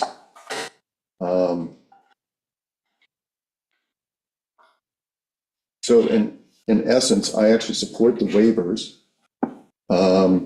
as listed for environmental reasons. And going back to people being very supportive of the DEC or the Army Corps of Engineers come up with, and that we don't need another voice in this. But again, going back to the dock 2 years ago, the DEC approved it, and yet members of the WMAC had strong concerns about the suitability of that location. My experience with the DEC, not to knock entirely, but when I've had an issue, I've called them, they do not come in person and look at the location. So are they actually coming and looking at an area that is actually fairly environmentally sensitive? We have a lot of bluffs along that area. Some of those bluffs have had misuse in recent years of people doing things at the top of them that they shouldn't be doing. Again, I called the DEC and got nothing. So I think to include some kind of oversight over the areas that we're talking about needs to be there. To me, it's not a necessary component that is just another sort of step in overstepping or overreach. I think it's necessary. This island faces a lot of environmental problems down the road. And they're already happening now. We know the two ferries have both been lifting their ramps, thank you. Ramps to accommodate higher and lower tides. That's only going to increase. So our nearshore areas are going to be very much not compromised, but they're going to face challenges. So to me, I would love to see a room full of people come in here and want to ask the town to, what are we going to do about these future areas? We have lost, when I was a child and I would walk along that area all the way down to Louis Beach, there was so much eelgrass in that area, all gone. Many of the fish that I would see in nearshore are all gone. There's been a huge change in our waters in my lifetime. And yet I want to see people more passionate about that. I'm not against the idea of docks. I'm not against property values. But again, we have a lot of challenges facing us, and we need to be also cognizant of all those challenges. Thank you. Thank you, Tim. It's already who signed up. Before I'd open up, do you want to read Mike England's letter?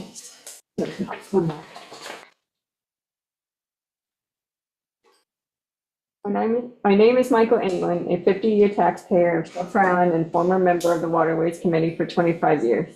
Because of my family travel, I am not able to attend this meeting. I have a number of concerns with the proposed dock code revision, and I have detailed 6 of them in this letter. 1, I was told recently by a town board member that safety was one of the major reasons for this restrictive proposed code change. To help me understand this reasoning and of all of the supposed safety infractions posed by deteriorating docks, a neighbor and I inventoried all docks on the island by boat. Over 2 days, we put eyes on every dock on Shelter Island, finding 3 in West Neck Creek, 1 in Banana Creek, in need of repair. 4 docks that needed more than a plank or 2 does not warrant the creation of a code change this radical. We immediately notified the town of the location of these docks. Our code requires at time of permit issuance that it is the responsibility of the dock owner to maintain their dock.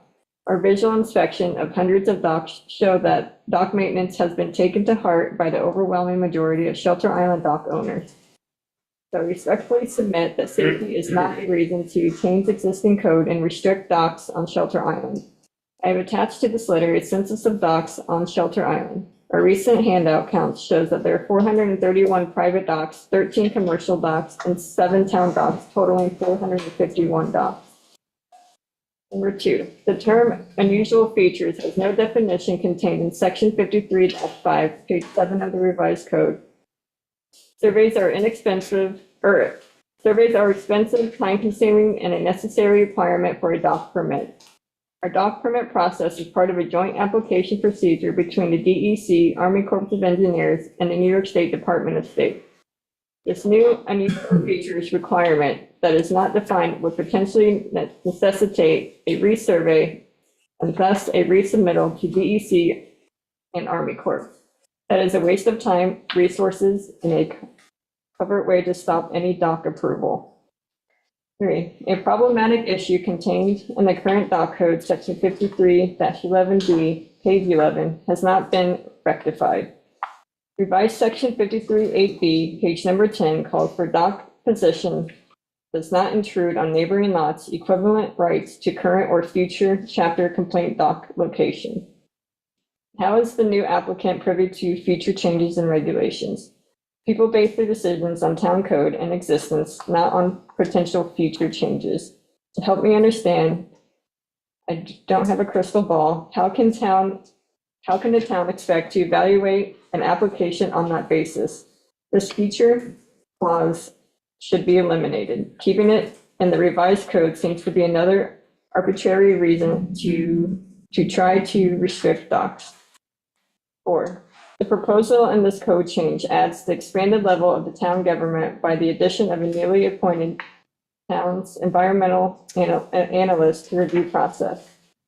Hiring another consultant to duplicate the job that the joint application DEC dock permit process already has done seems totally unnecessary and unfair to the applicant. Currently, the riparian owner incurs over of $10,000 in DEC fees for a dock application. This new code proposes to inject the town environmental analyst at $150 an hour in 2 ways. First, the analyst is part of the application review process, thereby costing Shelter Island taxpayers hundreds of dollars for every application the analyst reviews. Section 53, 6G, page 8.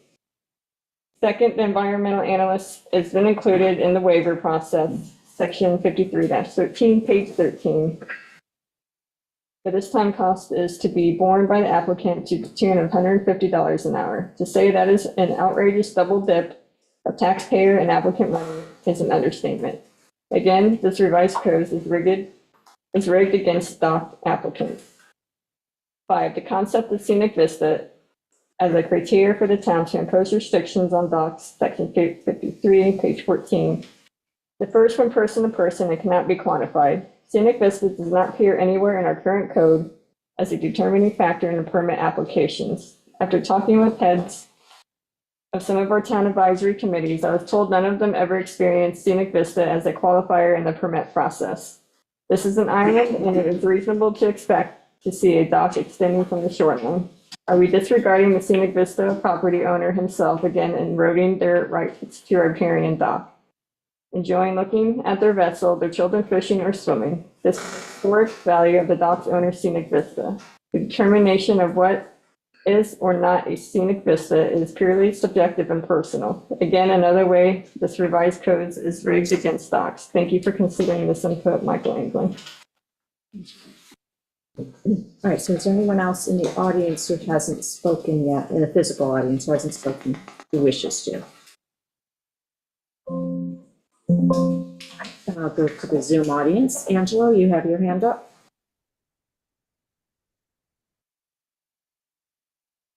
You're muted. Hi, some meeting. I hope you guys are still awake. Yes. Yep.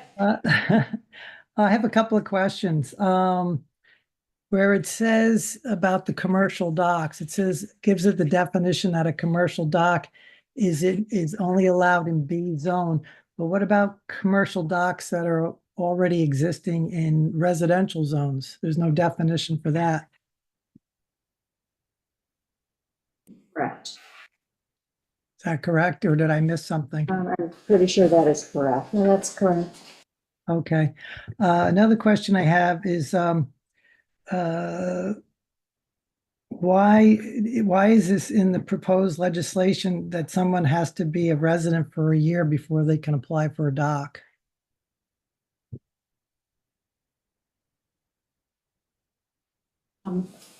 We will consider that question. We aren't answering questions. We're just. Okay, yeah, okay, so, okay, I'll Yeah. just keep going then. And then it's been mentioned by just about everybody tonight, unsuitable location. That's too subjective. It's almost like you're creating an architectural review board for docks. I'm in agreement with everybody that spoke tonight. I would prefer never to see any docks. I think it's beautiful to see an open shoreline, but it's not practical, and they have a great use. Somebody wants to fish off their dock, or they want to swim off their dock, or they want to use it for boating. So for the town to be so subjective on unsuitable locations, that's just lawsuits waiting to happen there.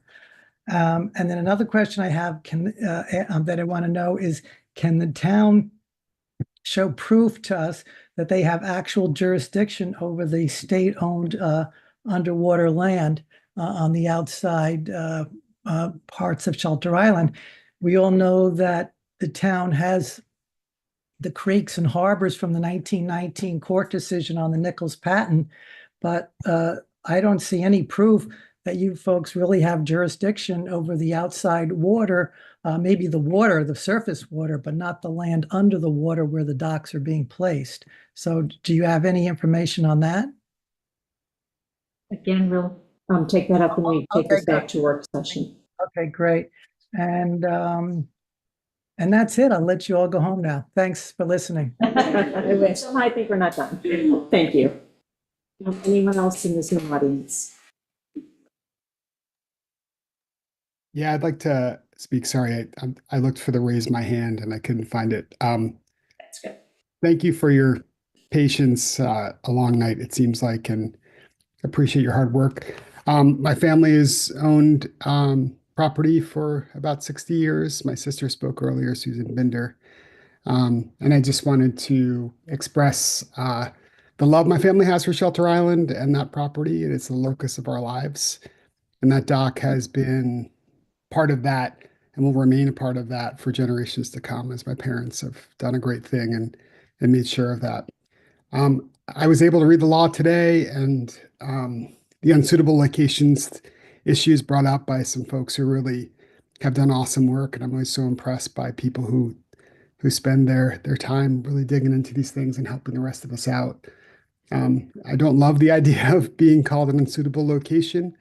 I'm not sure of how those locations were determined based on what I read. And as a recovering environmental lawyer, I can say, Lucas versus South Carolina Coastal Council, the U.S. Supreme Court sort of comes to mind, and the idea of a taking.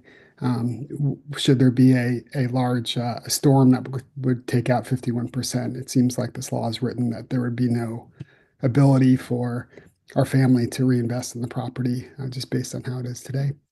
Again, thanks for your time and a long night, certainly for all of you.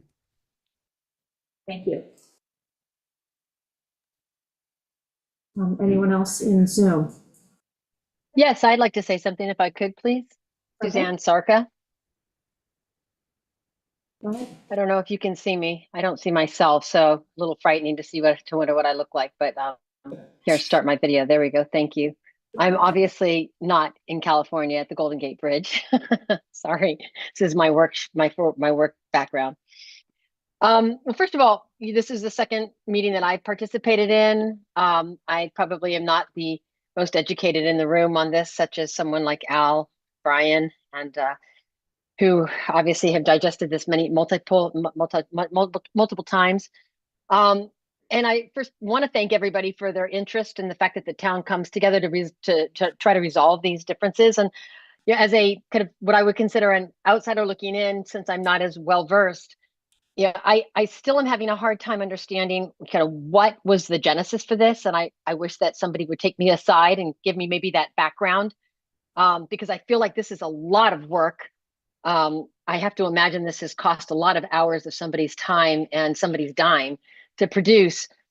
But I think a couple of things that stood out to me from today's meeting was, number one, the recognition that some of these docks actually have ecological purposes that prevent the destruction of our shorelines from boats trying to get in and out, and without the proper means of access. And I think that needs to be considered in some of these areas that are possibly considered unsuitable. To what extent there is even a town landing that enables them to have access, because the last thing we want is unsuitable properties according to this definition, which is a difficult definition and definitely a term I hope never approaches my property. Could be a lead to other ways of trying to access the water, which are not in anyone's best interest for the long term of our long-term beauty and value of our properties around the island. The second thing that comes to me of concern is, bringing in, having a town person that is supposed to opine and add to the discussions that are happening by the Army Corps of Engineers and the DEC. Again, I have not participated in any of their surveys other than some of the small surveys that we've had with bulkhead and other things that we've had to deal with during Sandy and the hurricane before that. I can't remember. But how is this person getting selected? How do we know that they have the knowledge that's equivalent to, and do they have veto power over these governmental bodies? I mean, I feel like, and what's the problem with that we have with the governmental bodies? Is there an actually identified difficult issue that we have with the bodies that are currently making this legislation? And why do we feel that we're so knowledgeable to add an additional layer to that? The next item that is of concern to me is the fact that there is an inconsistency with the mooring definition and use of riparian.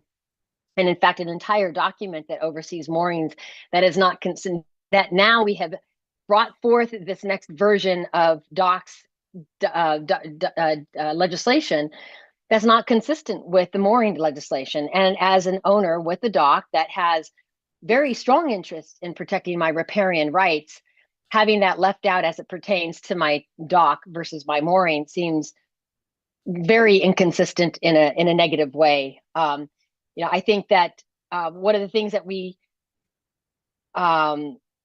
and just discarding that language from the document seems negligent. It seems I don't understand the purpose for that, but it definitely does not seem that friendly.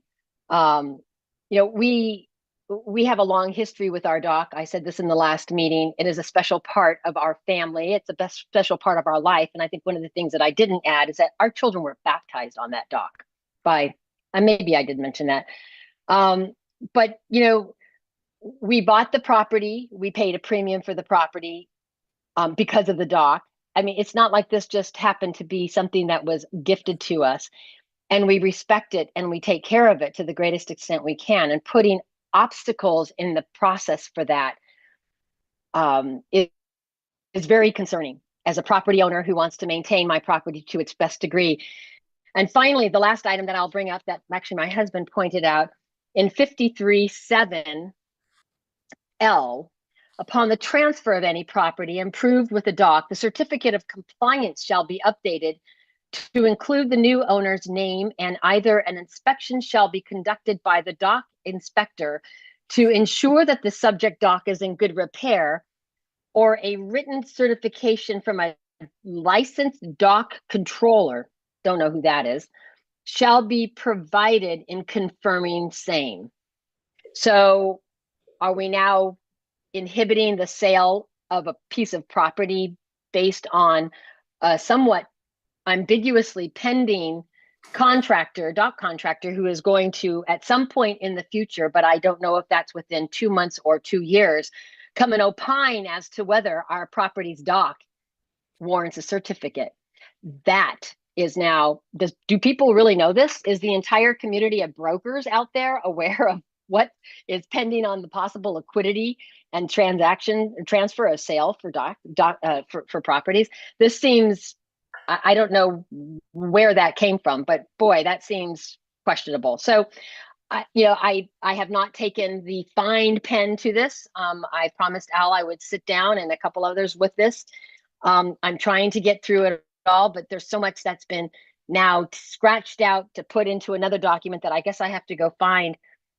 To the outsider trying to just enjoy my property, this is very confusing.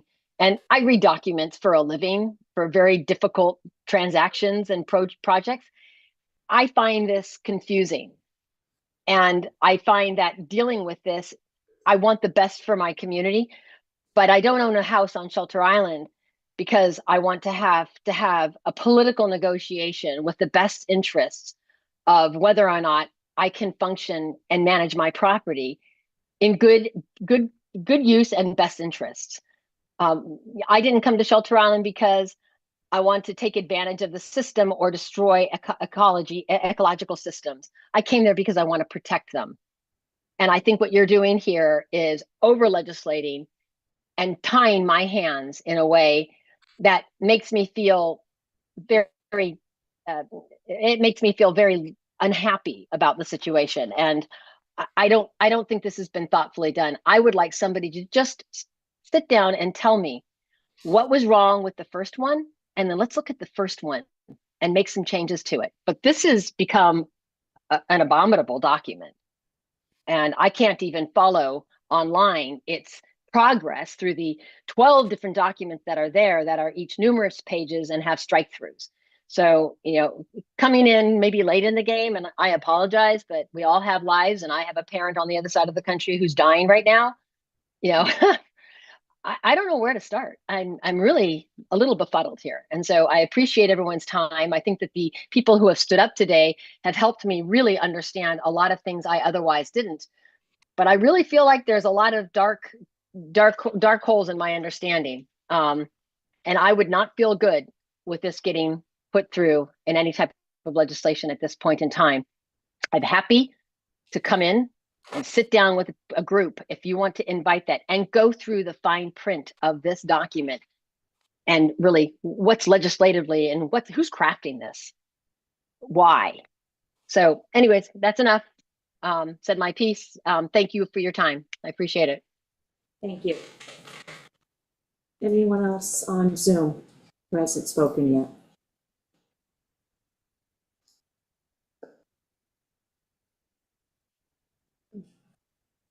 Bill, you had requested to speak again? Yeah, just want to address a couple of comments that were made. With regards to all the great things that were said about the DEC, they've unfortunately become quite lax in the past number of years and have approved many applications that violate their own recommendations, rules, and regulations. A specific example is the approval of applications for docks located in waters with depths less than 2.5 feet. Volume 6 of the New York Code of Rules and Regulations, Part 661, provides floats or fixed structures where boats will be moored should be located in minimum water depth of 2.5 feet. Oftentimes we get the DEC approving applications with less than 2.5 feet. It's just one example of how the DEC is, for whatever reason, not upholding their own standards, perhaps because they're underfunded or understaffed now. And as an earlier speaker pointed out, that maybe in its new environment of less regulation, there'll be even less available to the DEC to provide staff. And if anything, that puts a greater onus on local government to provide local rule. Something that a lot of people speak about and something that I think is more important today. Christina, could you put up the chart that Al had, the new dock applications?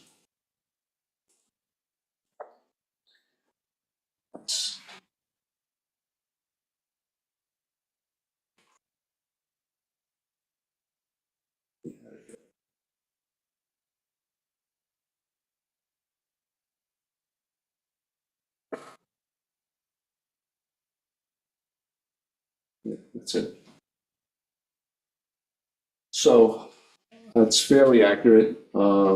Actually, in 2023, where it lists 8 new docks, and there's actually 10 new docks. He did not notice, I guess, the Carroll dock and the Rams Head Inn dock, both which came on in 2023.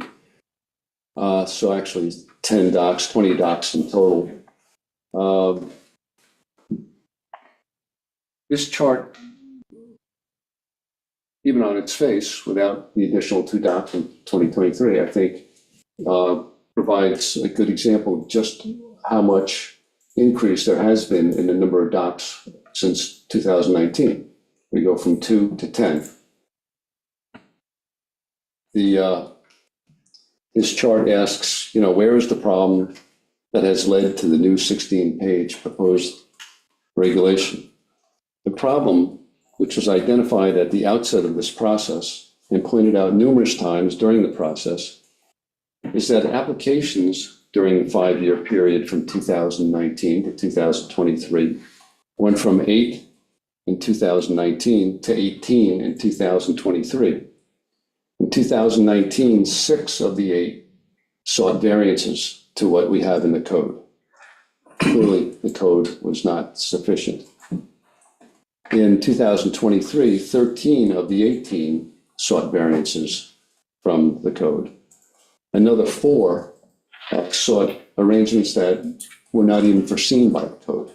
So it became quite clear that the code was inadequate to deal with what was coming at us as far as applications go. We had a total of 49 applications over 5 years, and that's an 11% growth versus the comprehensive plans review that there'd be a 10% growth over 10 years. Those are the things that led to the redrafting of this code. It was clearly inadequate to deal with the types of applications that were being presented to us. All the good locations for docks have been taken, so people are trying to put docks in locations that don't make sense. It's just like building. The rent out good lots, and now people are trying to build on the side of a bluff. It was unanimously clear to the WMAC, the town board, and the Suffolk County Planning Commission that the code required change. And that was the reason for this amendment. That's why we undertook to rewrite it. People keep pointing out that it's a 16-page document. The document that's presented to everyone includes all of the sections that have been removed from the document. There's numbers of pages of just crossouts that are no longer part of it. This proposed amendment, is actually shorter than the current dock code. And it is the current dock code with changes. It's not an entirely new code. It just has changes to it. And unfortunately, when you redline a document, it becomes a bit difficult to read, but we are required to show all of the original language as well as the new language, and that's why this is difficult for people to read through. But if you're used to reading this type of document, not such a big problem. A couple of the other issues that came up.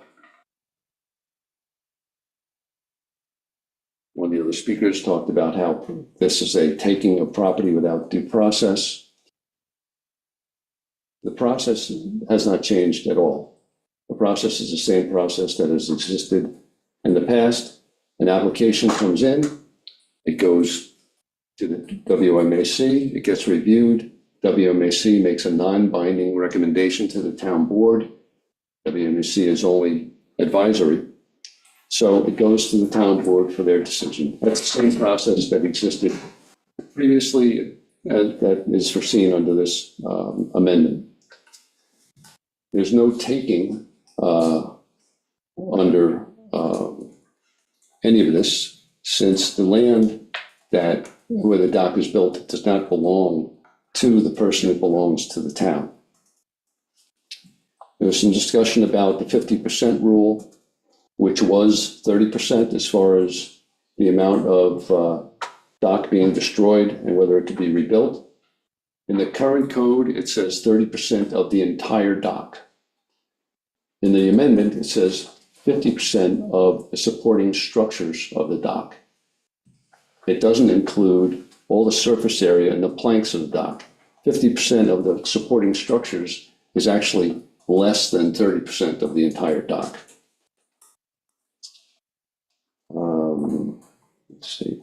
A couple of people asked about the reason requiring that a person own their property, and that's the way they measure the 1 year, that they own their property for 1 year prior to building a dock. The reason, and this was, I believe, unanimous among the members of the WMAC, was that an individual would live in a place and experience what happens there year round to get a sense of whether a dock makes sense at that location. The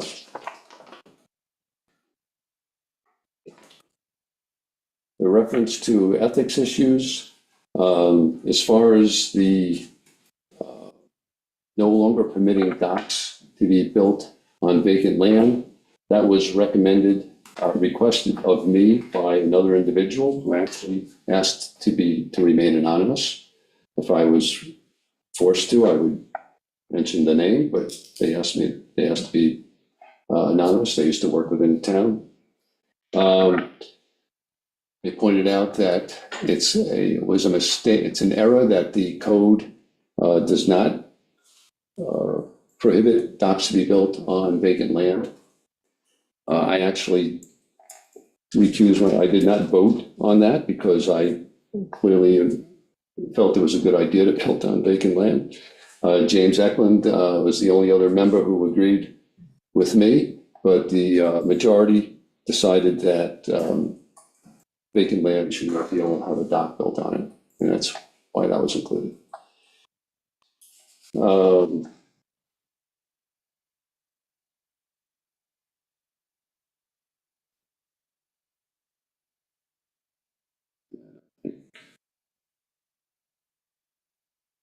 Comments about town owning underwater land. Everything I've read on the Nichols patent makes that pretty clear that that is where we get our interest in the underwater land, and why New York State has exempted Suffolk and Nassau counties from the navigation law and given us sovereign rights over that land because of the Nichols patent. And,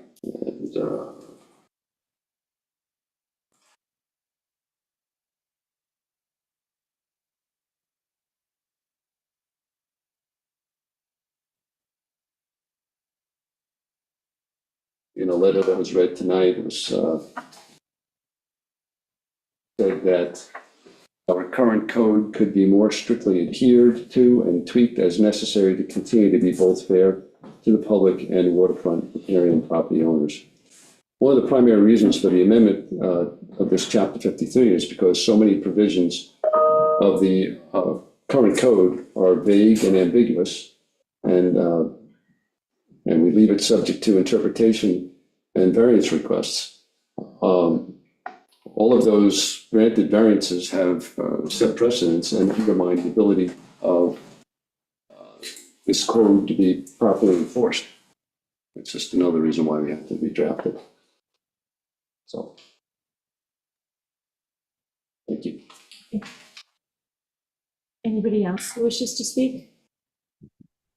Madam Mayor, it's Douglas Knight on Zoom. Are you able to hear me? Yes, I can. Thank you. Hi, Amber. Madam Mayor and the members of the town board, my name is Douglas Knight, and I reside at 39 Nostrum Parkway.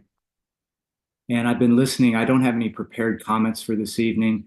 I will be submitting a written letter, and I just wanted to ask if the record will remain open for written comment, or whether there will be future opportunities for additional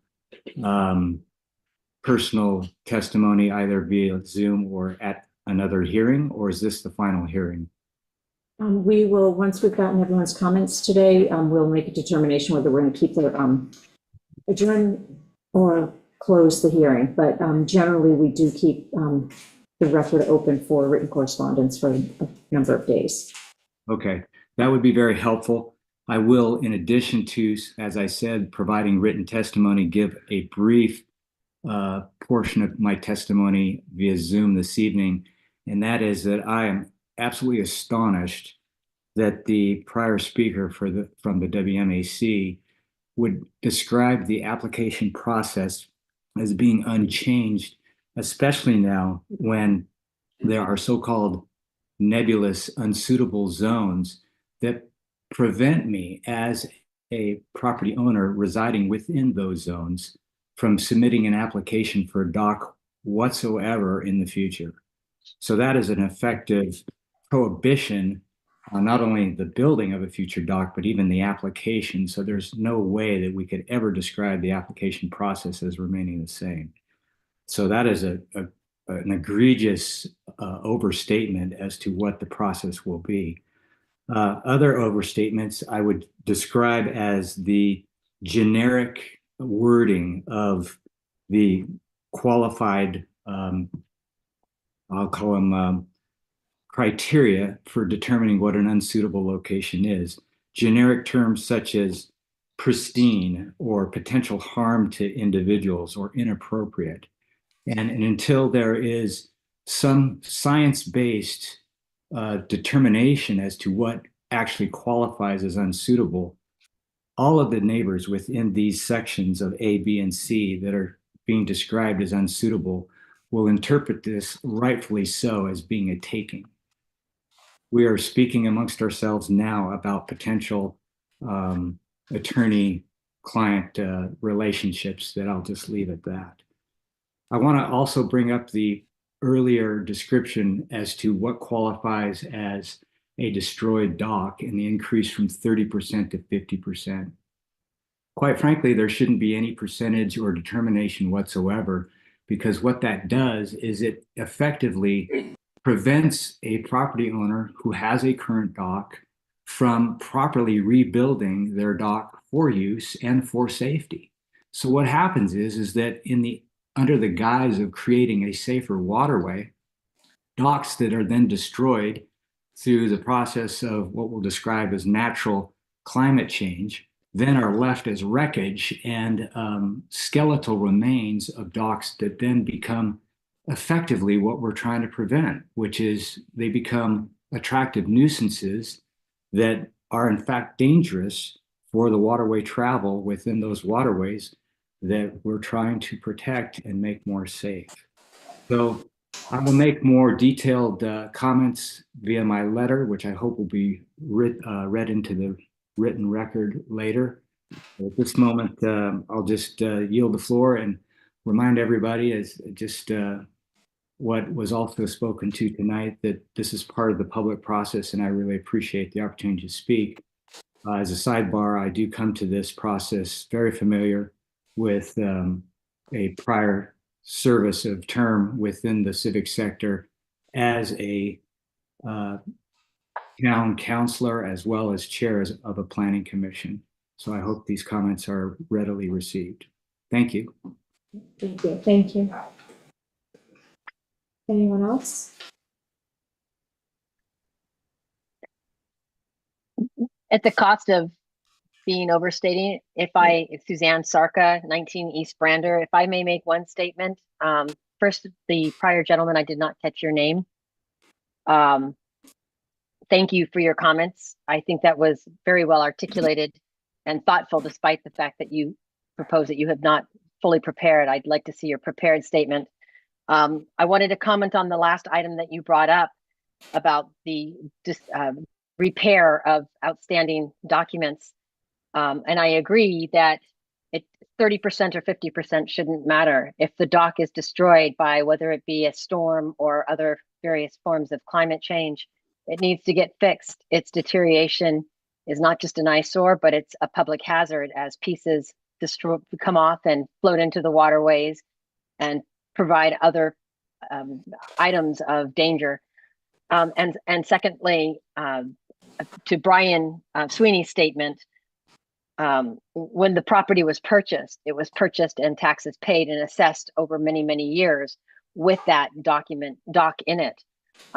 Why that has to be then not grandfathered is hard to understand when so many other things on the island have been. Thank you. I appreciate the time again. Thank you. Thank you. And Susan, just to let you know, my name is Douglas Knight. Douglas, thank you very much. Suzanne Sarka, I hope to meet you. I look forward to that.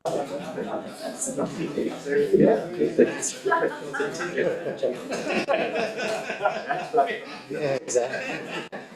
Just to get us back on track and ask questions. Bringing it back to this table. What did I miss? Right.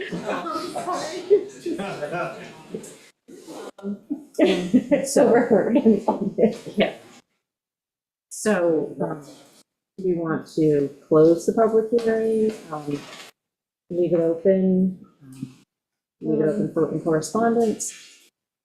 I was gonna say close it and leave it open written correspondence for a week. Give the rest of the board time to watch the video because we obviously can't recreate this. And then I think we're gonna have enough comments and edits on the document that it'll probably have to go back up for another hearing, I would assume. So I feel like it's safe to close, but leave it open to written correspondence. That's just me.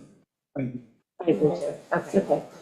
So I will make a motion to close the public hearing and leave it open for written correspondence for 10 days, which will take us to the day after Christmas. He's got.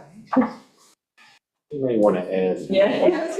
14 days due to the holidays. Yeah, actually, why don't we say to year end? Because we Yeah. aren't going to back in their work session until January 7th. Yeah. So, Yeah. okay, so, yes. So we'll leave it open for written correspondence through December 31st.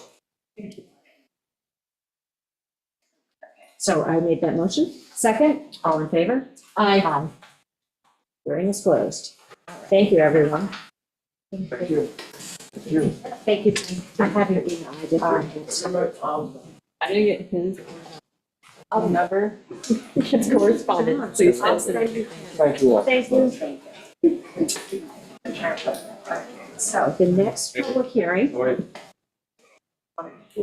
had from the Chiltern Heights Property Owners Corporation patiently waiting. Sorry, guys. So we have, we're going to need to open the public hearing on a proposed local law. And Amber, if you could read the public notice. On the proposed local law entitled, a local law amending chapter 126 entitled Vehicles and Traffic to make certain portion of Waverly Place on a one-way street. And we have some correspondence that we received. Summarize these. Yes, because I think you said there was a couple of them that were They're very all similar. in favor of the traffic pattern change to Waverly Place received from Yvonne White. Libby. I was gonna say it and I double guessed myself, right? Jeff and Susie Freebor, again. Maybe I'll get this one. Paula Burrell. And Lindsay and Emmett McCann. 2 out of 4. Okay. Would the Chiltern Heights Property Owner Corp like to just state what's being proposed?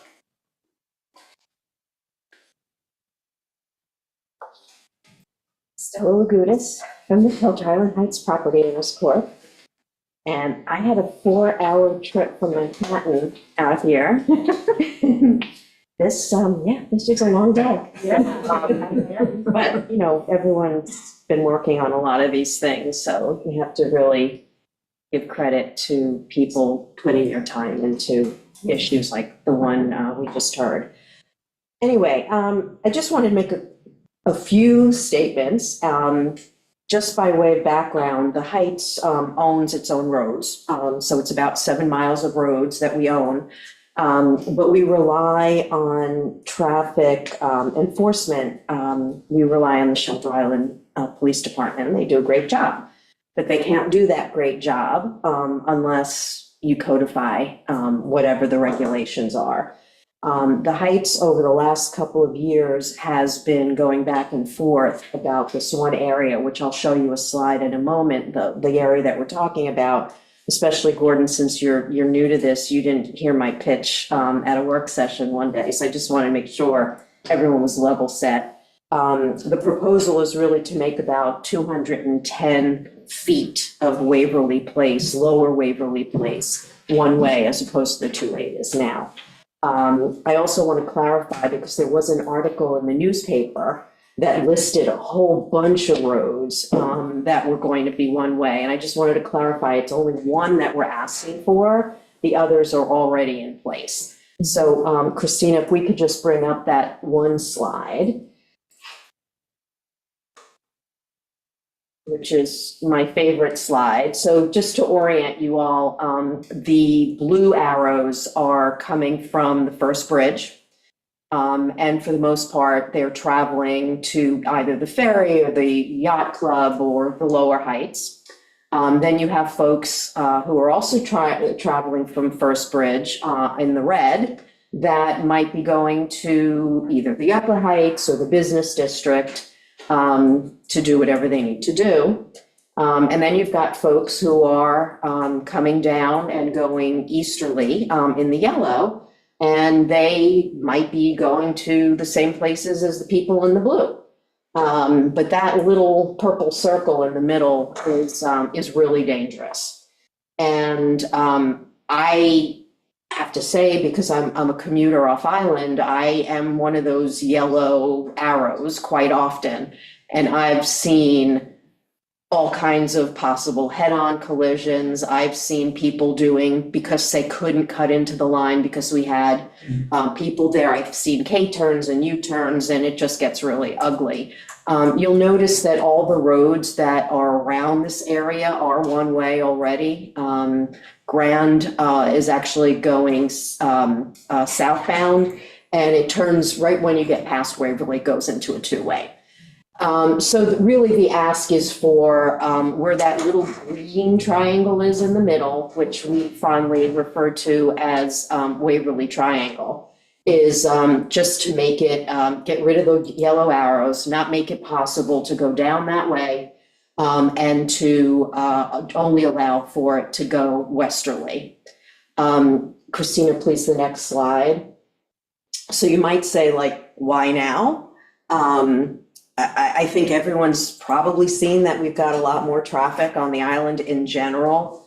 And we also see a lot more traffic that is using the island as a bridge and cutting across. We did a very unscientific survey in the summer, and we found that of those on this one day, so it wasn't scientific, in the morning, that were traveling, that were willing to answer the question, are you going somewhere on Shelter Island or are you going somewhere on the South Fork? 50% said they were going to the South Fork. So not only do we have more traffic, we have people who really don't know the traffic patterns that well. So this request is really for safety purposes.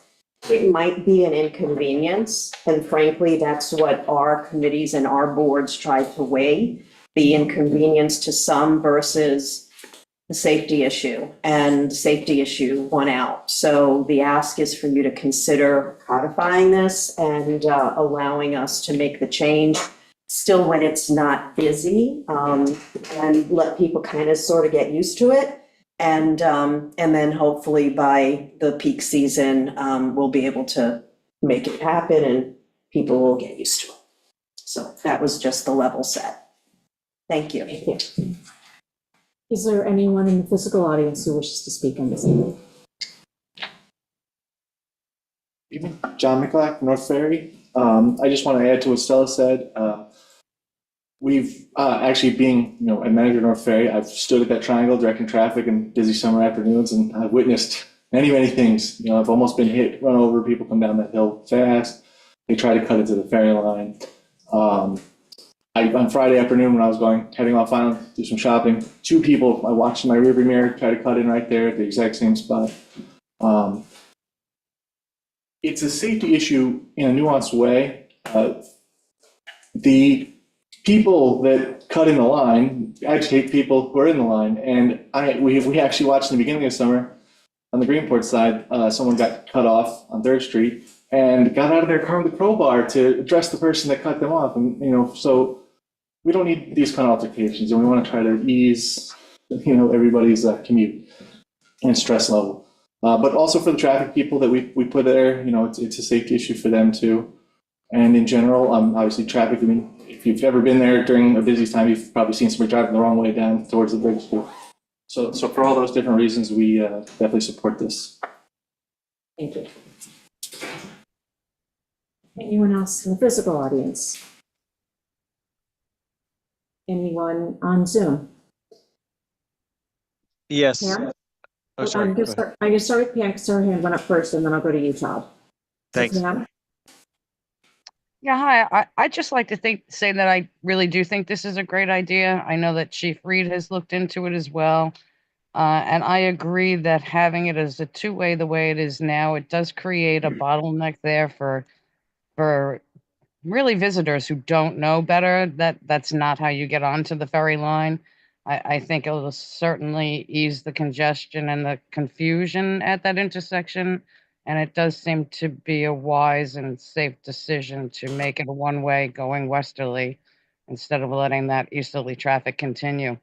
It does seem to be getting worse as time goes by. And I agree that if you adopt this change now, it'll give people more time to get adjusted to it before the new season of summer visitors comes to the island. Thank you. Thank you, Pam. Todd, Hi, everyone. if you could just One state of your the name things for that, Todd, if can you you, could just state your name for the record.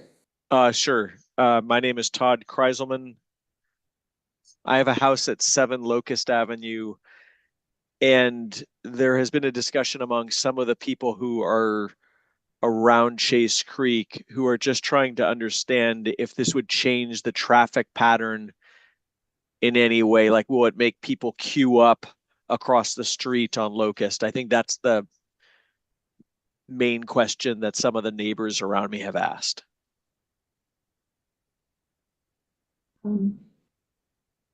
Yeah, I don't think it's going to change the length of the ferry line. It's just going to have the entry point be at a different location. So if you're experiencing, I can answer this. if you want to come up and John, if I again.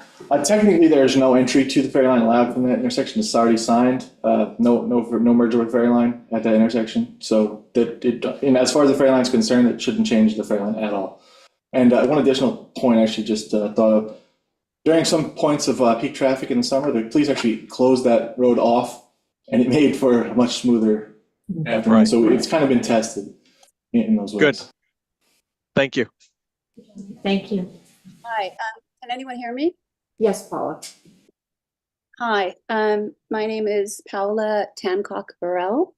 I live at 1 Waverly Place, which is one of the 3 or 4 properties that sit on the triangle at the actual intersection that we're talking about. First of all, I'd like to thank you all for your time tonight and for taking this under consideration. My family and I and a lot of our direct neighbors have discussed over many years now the situation at the intersection, and we have seen things become more litigious, more aggressive, and more dangerous, more than anything. We all, and I believe you have several emails, some from the neighbors in the Heights and some from other people living on the island, where we all kind of agree that that is not an ideal location for traffic to intersect, because there's just not enough space, there's not enough signage, and there's a lot of confusion on a daily basis at all hours.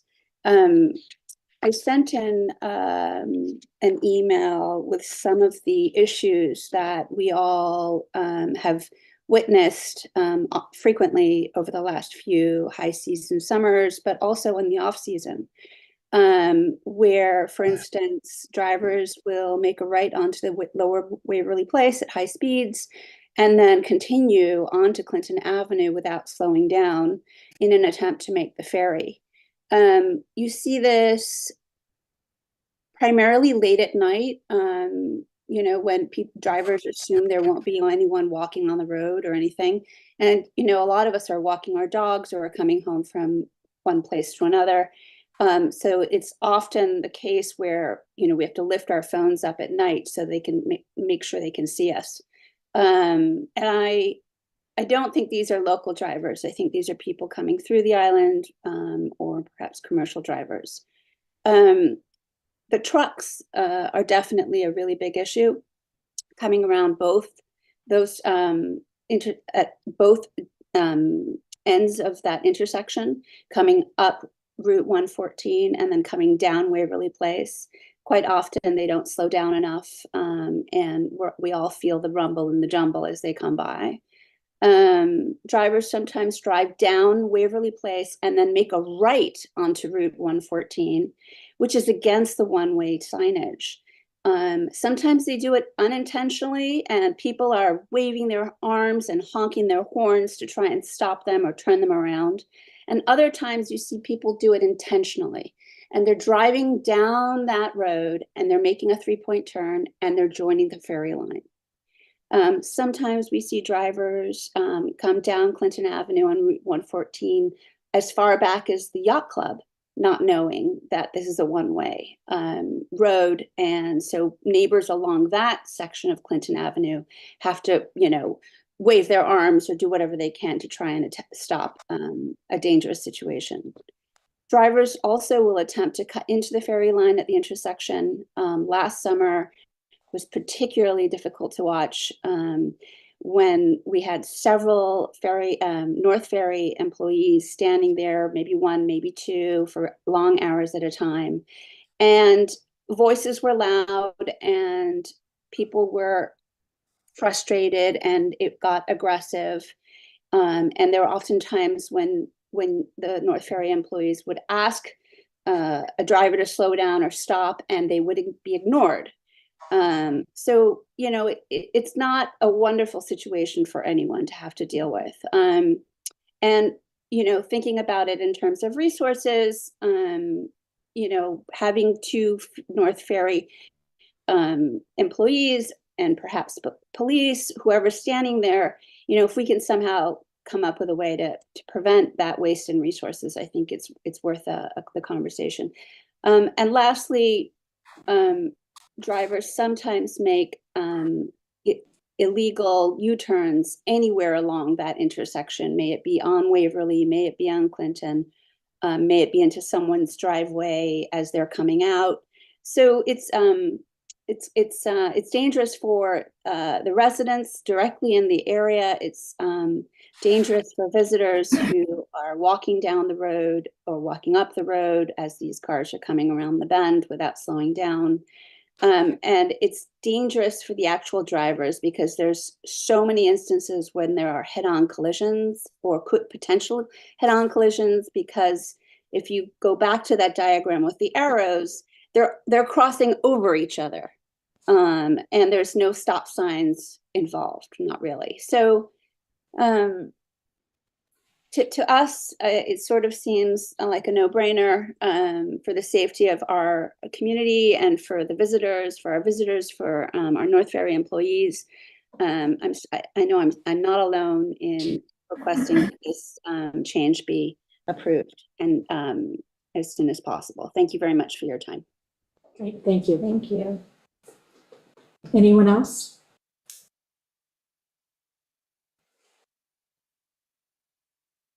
Okay, then I would like to make a motion to close this public hearing. The second. All in favor? Aye.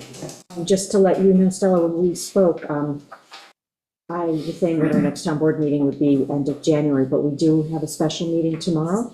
So my plan is if the rest of the missing board members from tonight, we can discuss it at the work session if they're in favor of proceeding to put it on for a resolution tomorrow, so that way you can put, signage and things like that. Thank you so much. Thank you. The next public hearing is the wetlands application for Christopher, I'm going to say this wrong, Kemmler and Danielle Ferreira. So. Thank you. On the application of Christopher Kemmler and Danielle Ferreira, 13 Dickerson Drive, for a wetlands permit to construct onto existing 1.5-story dwelling, a 587 square feet and one first and second story addition, located 91 feet from wetlands, with second story addition totaling 952 square feet, extending partially over existing floor, located 72 square feet from wetlands, constructed 4 foot by 8.5 foot 1-story addition, located 79 feet from wetlands, constructed 2 foot by 7.5 foot 1-story addition in place of existing roof over entry, located 71 feet from wetlands, construct 4 foot by 25.6 foot covered porch addition, partially in place of 4 foot by 8 foot portion of existing deck, located 69 feet from wetlands, reconstruct in place existing 4 foot by 12.1 foot attached shed, located 67 feet from wetlands, remove existing conventional septic system from vegetative buffer and install a new IA sanitary system consisting of a hydro action OWTS located to 86 feet from wetlands, 3 leaching galleys located A minimum of 100 feet from wetlands. Remove approximately 556 square feet of existing driveway surface from the wetlands regulated area. Install a stormwater dry well located outside the wetlands regulated area and establish 5-foot wide non-turf buffer along top of bank to be planted with native grasses in place of existing turf lawn as per plan submitted by Jeffrey Butler, last revised August 16, 2024. We have 3 different reports. If you want to do the planning board report, that's your liaison to that committee.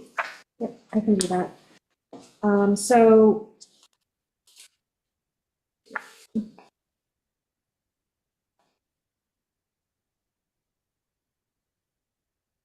Their first observation was that the enclosure of the roof of the entry of the doorway would be 8 square feet in the vegetative buffer, and this could be part of the 100 square foot one-time allowance. The footprint is consistent within the wetland since 2001, so it hasn't been a new thing, it's been there. Let's see.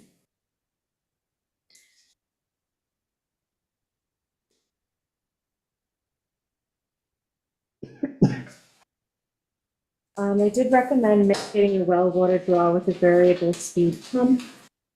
And the applicant is applying for a hydro action septic system, which is one of the IA septic systems, and stormwater control, removal of the driveway, and a 5-foot wide non-turf buffer of native grasses. In the end, they recommended approval of the application. I have the CAC. They also approved this application 7-0. They had 3 points: identify existing cast iron cover / concrete slab and possibly fill it in. 2, correct an error in the key site plan. The setback is listed at 75 feet and it should be 100 feet to the adjacent vegetative buffer. And 3, do not use existing well for irrigation. And then we lastly have Teresa Mason, our environmental consultants report. Teresa, would you like to summarize your report or have me read it? Bruce Mason from myself, I guess. So my report generally recommends approval of the proposed project. I do recommend an expansion of the naturally vegetated buffer to 25 feet for the wetlands, so it's not significantly more landward where it is, but generally speaking, a larger buffer is recommended so that it has the ability to absorb excess nutrients, slow stormwater runoff, and it is minimal as 25 feet. And then there are some additional conditions I had recommended, things like leaders and gutters, which would reduce runoff at the site. But generally speaking, I did recommend approval subject to that 25-foot buffer. Great, thank you. And I see on behalf of the applicant, we have Bob Herman. How are you? We haven't seen you in person in a while, it seems. I know. I'm afraid I was going to miss the last ferry there for a while. Hey, Teresa. So Rob Herman of Venn Consultants on behalf of the applicant, also Dan Butler here of Jeffrey Butler Design is the architect for the project. As characterized in the various advisory reports just referenced, the project proposes a handful of relatively modest additions and alterations to an existing dwelling, most significant of which is a 587 square foot 1- and 2-story addition to the landward side of the existing home, only 145 square feet of which is actually located within the wetlands regulated area. That's located 91 feet from wetlands, and also a second floor addition. There's a few other alterations proposed, which were noted: a proposed enclosure of a small 2-foot by 7.5-foot existing roofed entry, a small 4-foot by 8.5-foot 1-story addition to the north side of the house, and a 4-foot by 25-foot covered porch addition, partially over an existing deck on the south side of the house. As a result of these additions and alterations, there would be no increase to structural surfaces within the 75-foot vegetated buffer, and an increase of only 254 square feet in the wetlands regulated area, and no diminishment of the dwelling's existing wetland setbacks. To mitigate the project, the existing conventional septic system located within the 75-foot vegetated buffer would be removed and replaced with an IA sanitary system as mentioned. A stormwater drainage system is proposed to capture roof runoff from the proposed additions. There is also the removal of about over 500 square feet of existing driveway from the regulated area, so that a net change in the project, there would actually be a decrease in the improved surface area within the wetlands regulated area. As Teresa just referenced with the original site plan, we had proposed a 5-foot non-turf buffer adjacent to the top of the bank, where any existing lawn area would be replaced with native vegetation. In response to our application, we did receive the generally positive responses and recommendations that you just referenced. And taking each of the advisory reports into account, we actually have already submitted to the board a revised site plan that addresses, I believe satisfies actually each of the combined comments. Most significantly is the one that Teresa just mentioned. We replaced the proposed 5-foot wide non-turf buffer adjacent to the top of the bank with a 25-foot wide non-disturbance, non-fertilization buffer that would extend 25 feet landward from the tidal wetlands boundary, wherein any currently maintained lawn areas would be permanently replaced with native vegetation, except for a 4-foot wide cleared path that would be maintained to the existing dock. If requested, a plantings plan for this proposed buffer could be prepared and submitted upon the town board's conditional approval of this mitigation measure as recommended by Ms. Mason and agreed to by the applicants. The existing well has been labeled for abandonment so as not to be used for irrigation. I think that was a comment in the CAC report. The typo in the wetland setback note in the key site plan was corrected. And the concrete cover to the existing underground cistern was labeled and noted to remain, as the cistern could potentially be used to store off-island water for filling of the existing swimming pool, which is located outside the wetlands regulated area, which has been a practice common on the island. And, you know, the pool is unrelated to this application, but it is something that prior boards and perhaps this board have requested in connection with pool fill. So that is something that is on site. That would really just be best left as is, but it has been labeled accordingly on the plan. So with that said, I think we have responded affirmatively to each of the different requests of the different advisory reports. If you have any additional technical questions about the project design, Dan would be happy to answer them. Otherwise, I'm sure Dan would be happy to go home.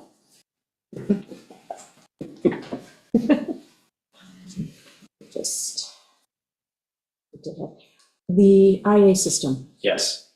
was the changes in the whole plan, would that have the health department mandate that you put an IA system in, or is it purely voluntary? So we're increasing the bedroom count from 3 to 4. So the existing conventional septic system would be, I believe, insufficient for the design. So we would propose that as mitigation, both in respect to the county code and also to the town wetlands code. Without the addition, there would, obviously there would be no upgrade to the system. So I always do like to characterize that as mitigation that comes with the project relative to the town wetlands application. Or sometimes when someone says they're doing something that's mitigating, it's like it's required anyway, so. Well, it is mitigating the project. I mean, just as a matter of fact, it's not an additional voluntary thing like, say, the buffer would be. Yeah. One of the things that is in there is on the IA system is located 86 feet from the wetlands. So there's a little bit that's in there. Could that be moved? So I'll let. As a new system? Yeah, so I will let Dan speak to that. We did discuss that, and he can let me know if I answer it sufficiently. We did design it so that the leaching galleys, the components that are actually leaching into the groundwater, are located outside the regulated area. But the OWTS, which is the enclosed treatment unit, has to remain within it because we are trying to satisfy the health department's requirement for separation distance from the nearest private well. So it was the best practicable compromise that we could come up with to protect both the health and safety of the neighbor and also comply with really the effective need or the effective drive of the town code, which is to keep the leaching elements outside jurisdiction. Thank you. Yeah, there's no way to design that where you can put it all within. Yeah, I have a feeling that might be the case, but Correct. that's the question. Did I answer that sufficiently, or you? That was correct. Yeah, there's really no other option. Anyone else can jump in while I'm just double checking. Dan can attest that I asked him that question before we filed the application. What was I'm sorry, what was the reason that you couldn't move it? Because of the required separation distance from the nearest neighbor's private drinking water well. And I don't see that here. It's on the bottom of it. To approach? Yes. So you have these arcs right here. Okay. Which got it, indicate got a it. distance Yeah, 150 okay, got to the existing wells. So with an arrow that goes Yep, back, you got have it. an arc here and an arc Got here. it. Really just shoehorns the Got it. system right there. Got it.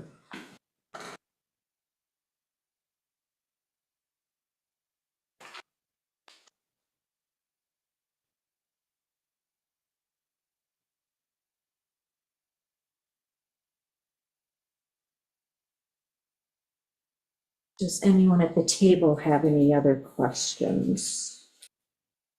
No, I see they're pulling the driveway back out of the vegetative buffer, so that's good.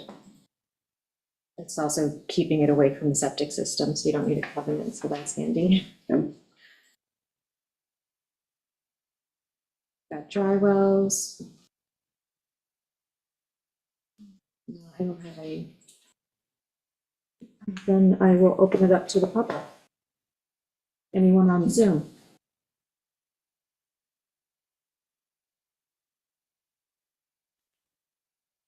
Pam? Yes, I guess this is a simple question. Since there's a 145 square feet that's still going to be in the regulated area, I mean, I am just constantly wondering when the town code restricting new construction in the Nearshore Peninsula Overlay District comes into play in the zoning code.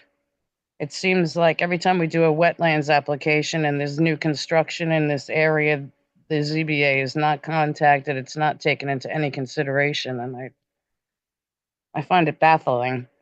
I see the difficulties on the site and I see what the owner wants to do, and it looks wonderful and very well thought out, but that's just constantly a concern of mine, that perhaps the ZBA needs to weigh in on this because it's in that zoning district. I just wonder what the town board's opinion is on that regarding this application. For your consideration, of course. Thank you. Thank you. I was going to say, we'll take that up when we go into the work section on this. Thanks, Jen. Thank you. Anyone else? Mayor, can I just quickly respond that there are no zoning variances required as a result of the application?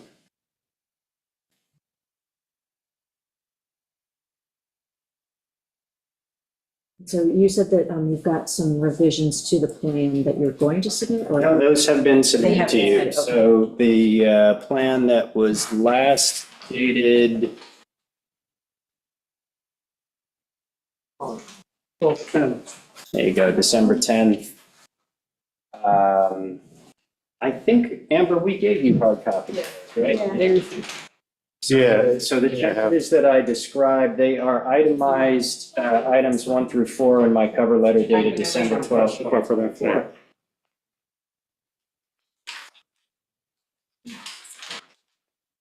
I grabbed it. I definitely have it. With respect to the plantings, then, you have not. Right, so we would not normally invest in a species-specific plantings plan unless we had some indication that the approving agency, in this case, your board, would like us to proceed with that. For example, we could have given you a plantings plan for the 5-foot non-turf buffer, and then Ms. Mason would have recommended something different. We have met her recommendation, so if the board agrees with her recommendation and the applicant's consent and would like a plantings plan to go along with that, we would provide it.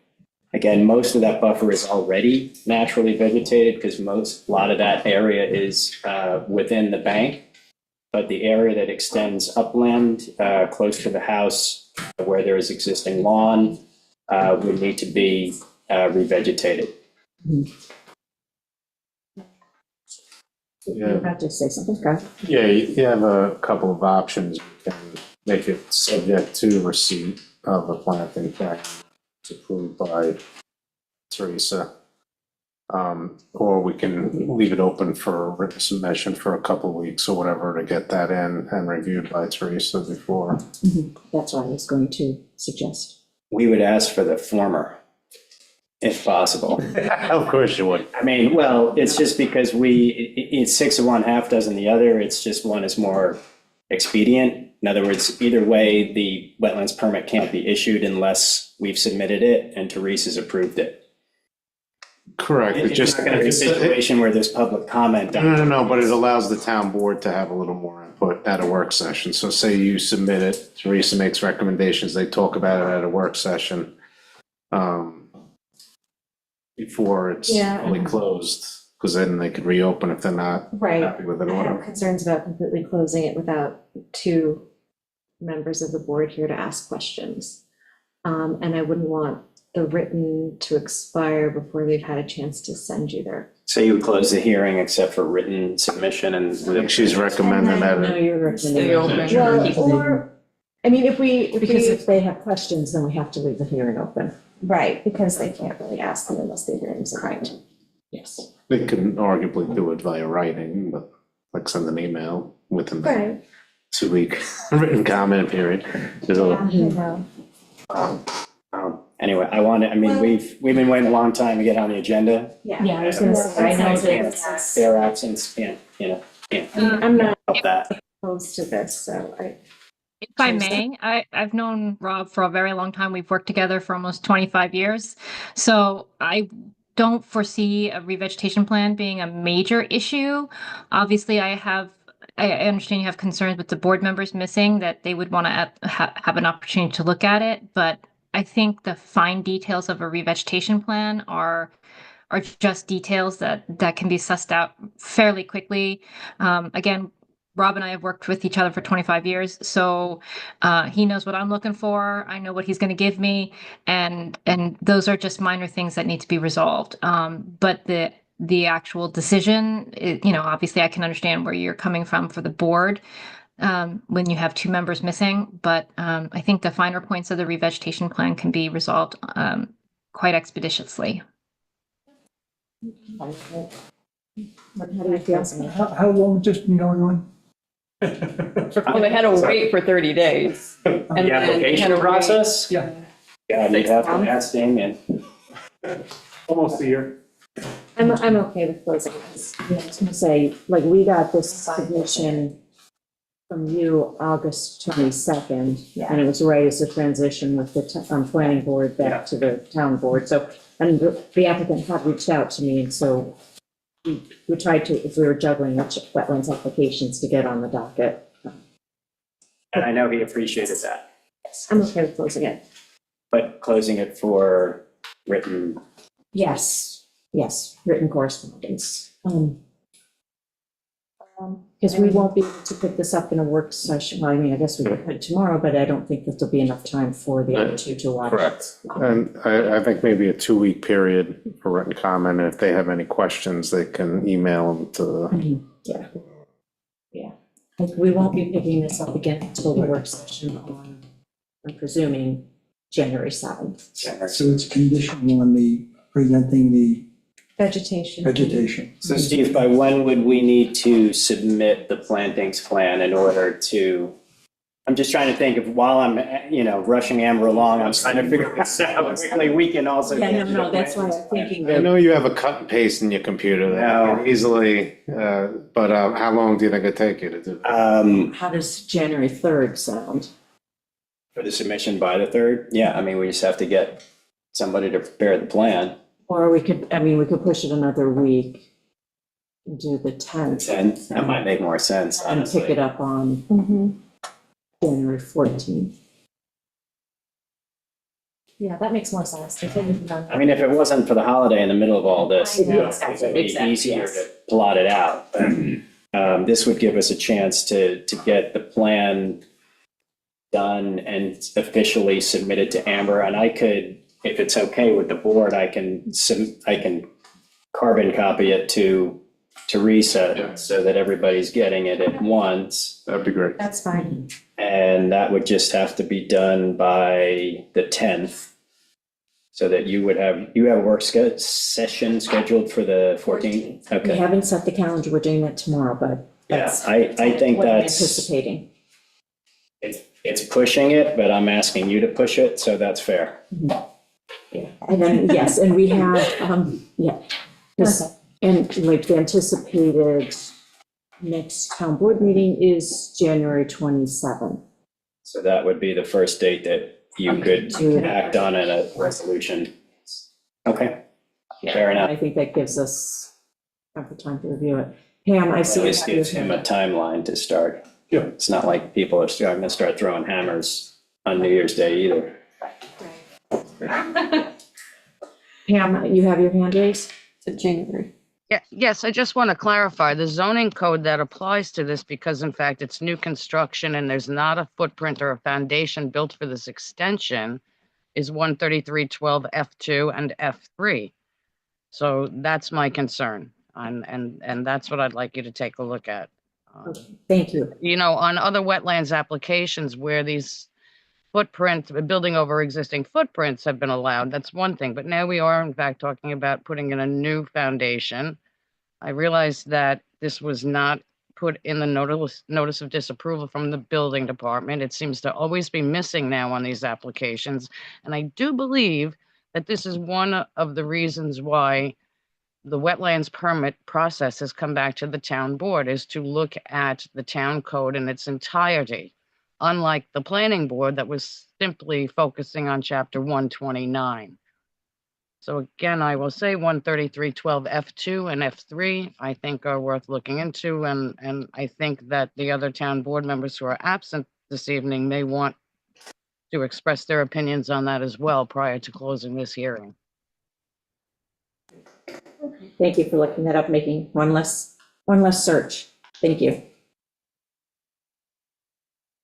Okay, so then, respondents until what date did we say? The 10th? Yes, January 10th. Okay. So I will make a motion to close this public hearing, except for written correspondence to be received by January 10th. Second. All in favor? Aye. Thanks for hearing us. Thank you. Thank you. Long day. Amber, never do that again. Good night. He gets paid by the hour. Thank you, Teresa. Thank you, Teresa. Cha-ching, cha-ching, cha-ching, come on. We will for next time. So we have just a couple other public Meeting, not how many hours I spend in the meeting. Think of us for Christmas donuts or wine. Right, so our next public hearing is a wetlands application in Minutia Gayer. We have to open it, but the applicant has requested that we adjourn it. So if you would read the public notice. The application of Anusa Gare, 167 Ram Island Drive for wetlands permit to seek approval of already completed reconstruction of existing deck predated to the 2001 Wetlands Code as per plan submitted by Sherman Engineering dated April 29, 2024. So we will adjourn this public hearing until January 27th.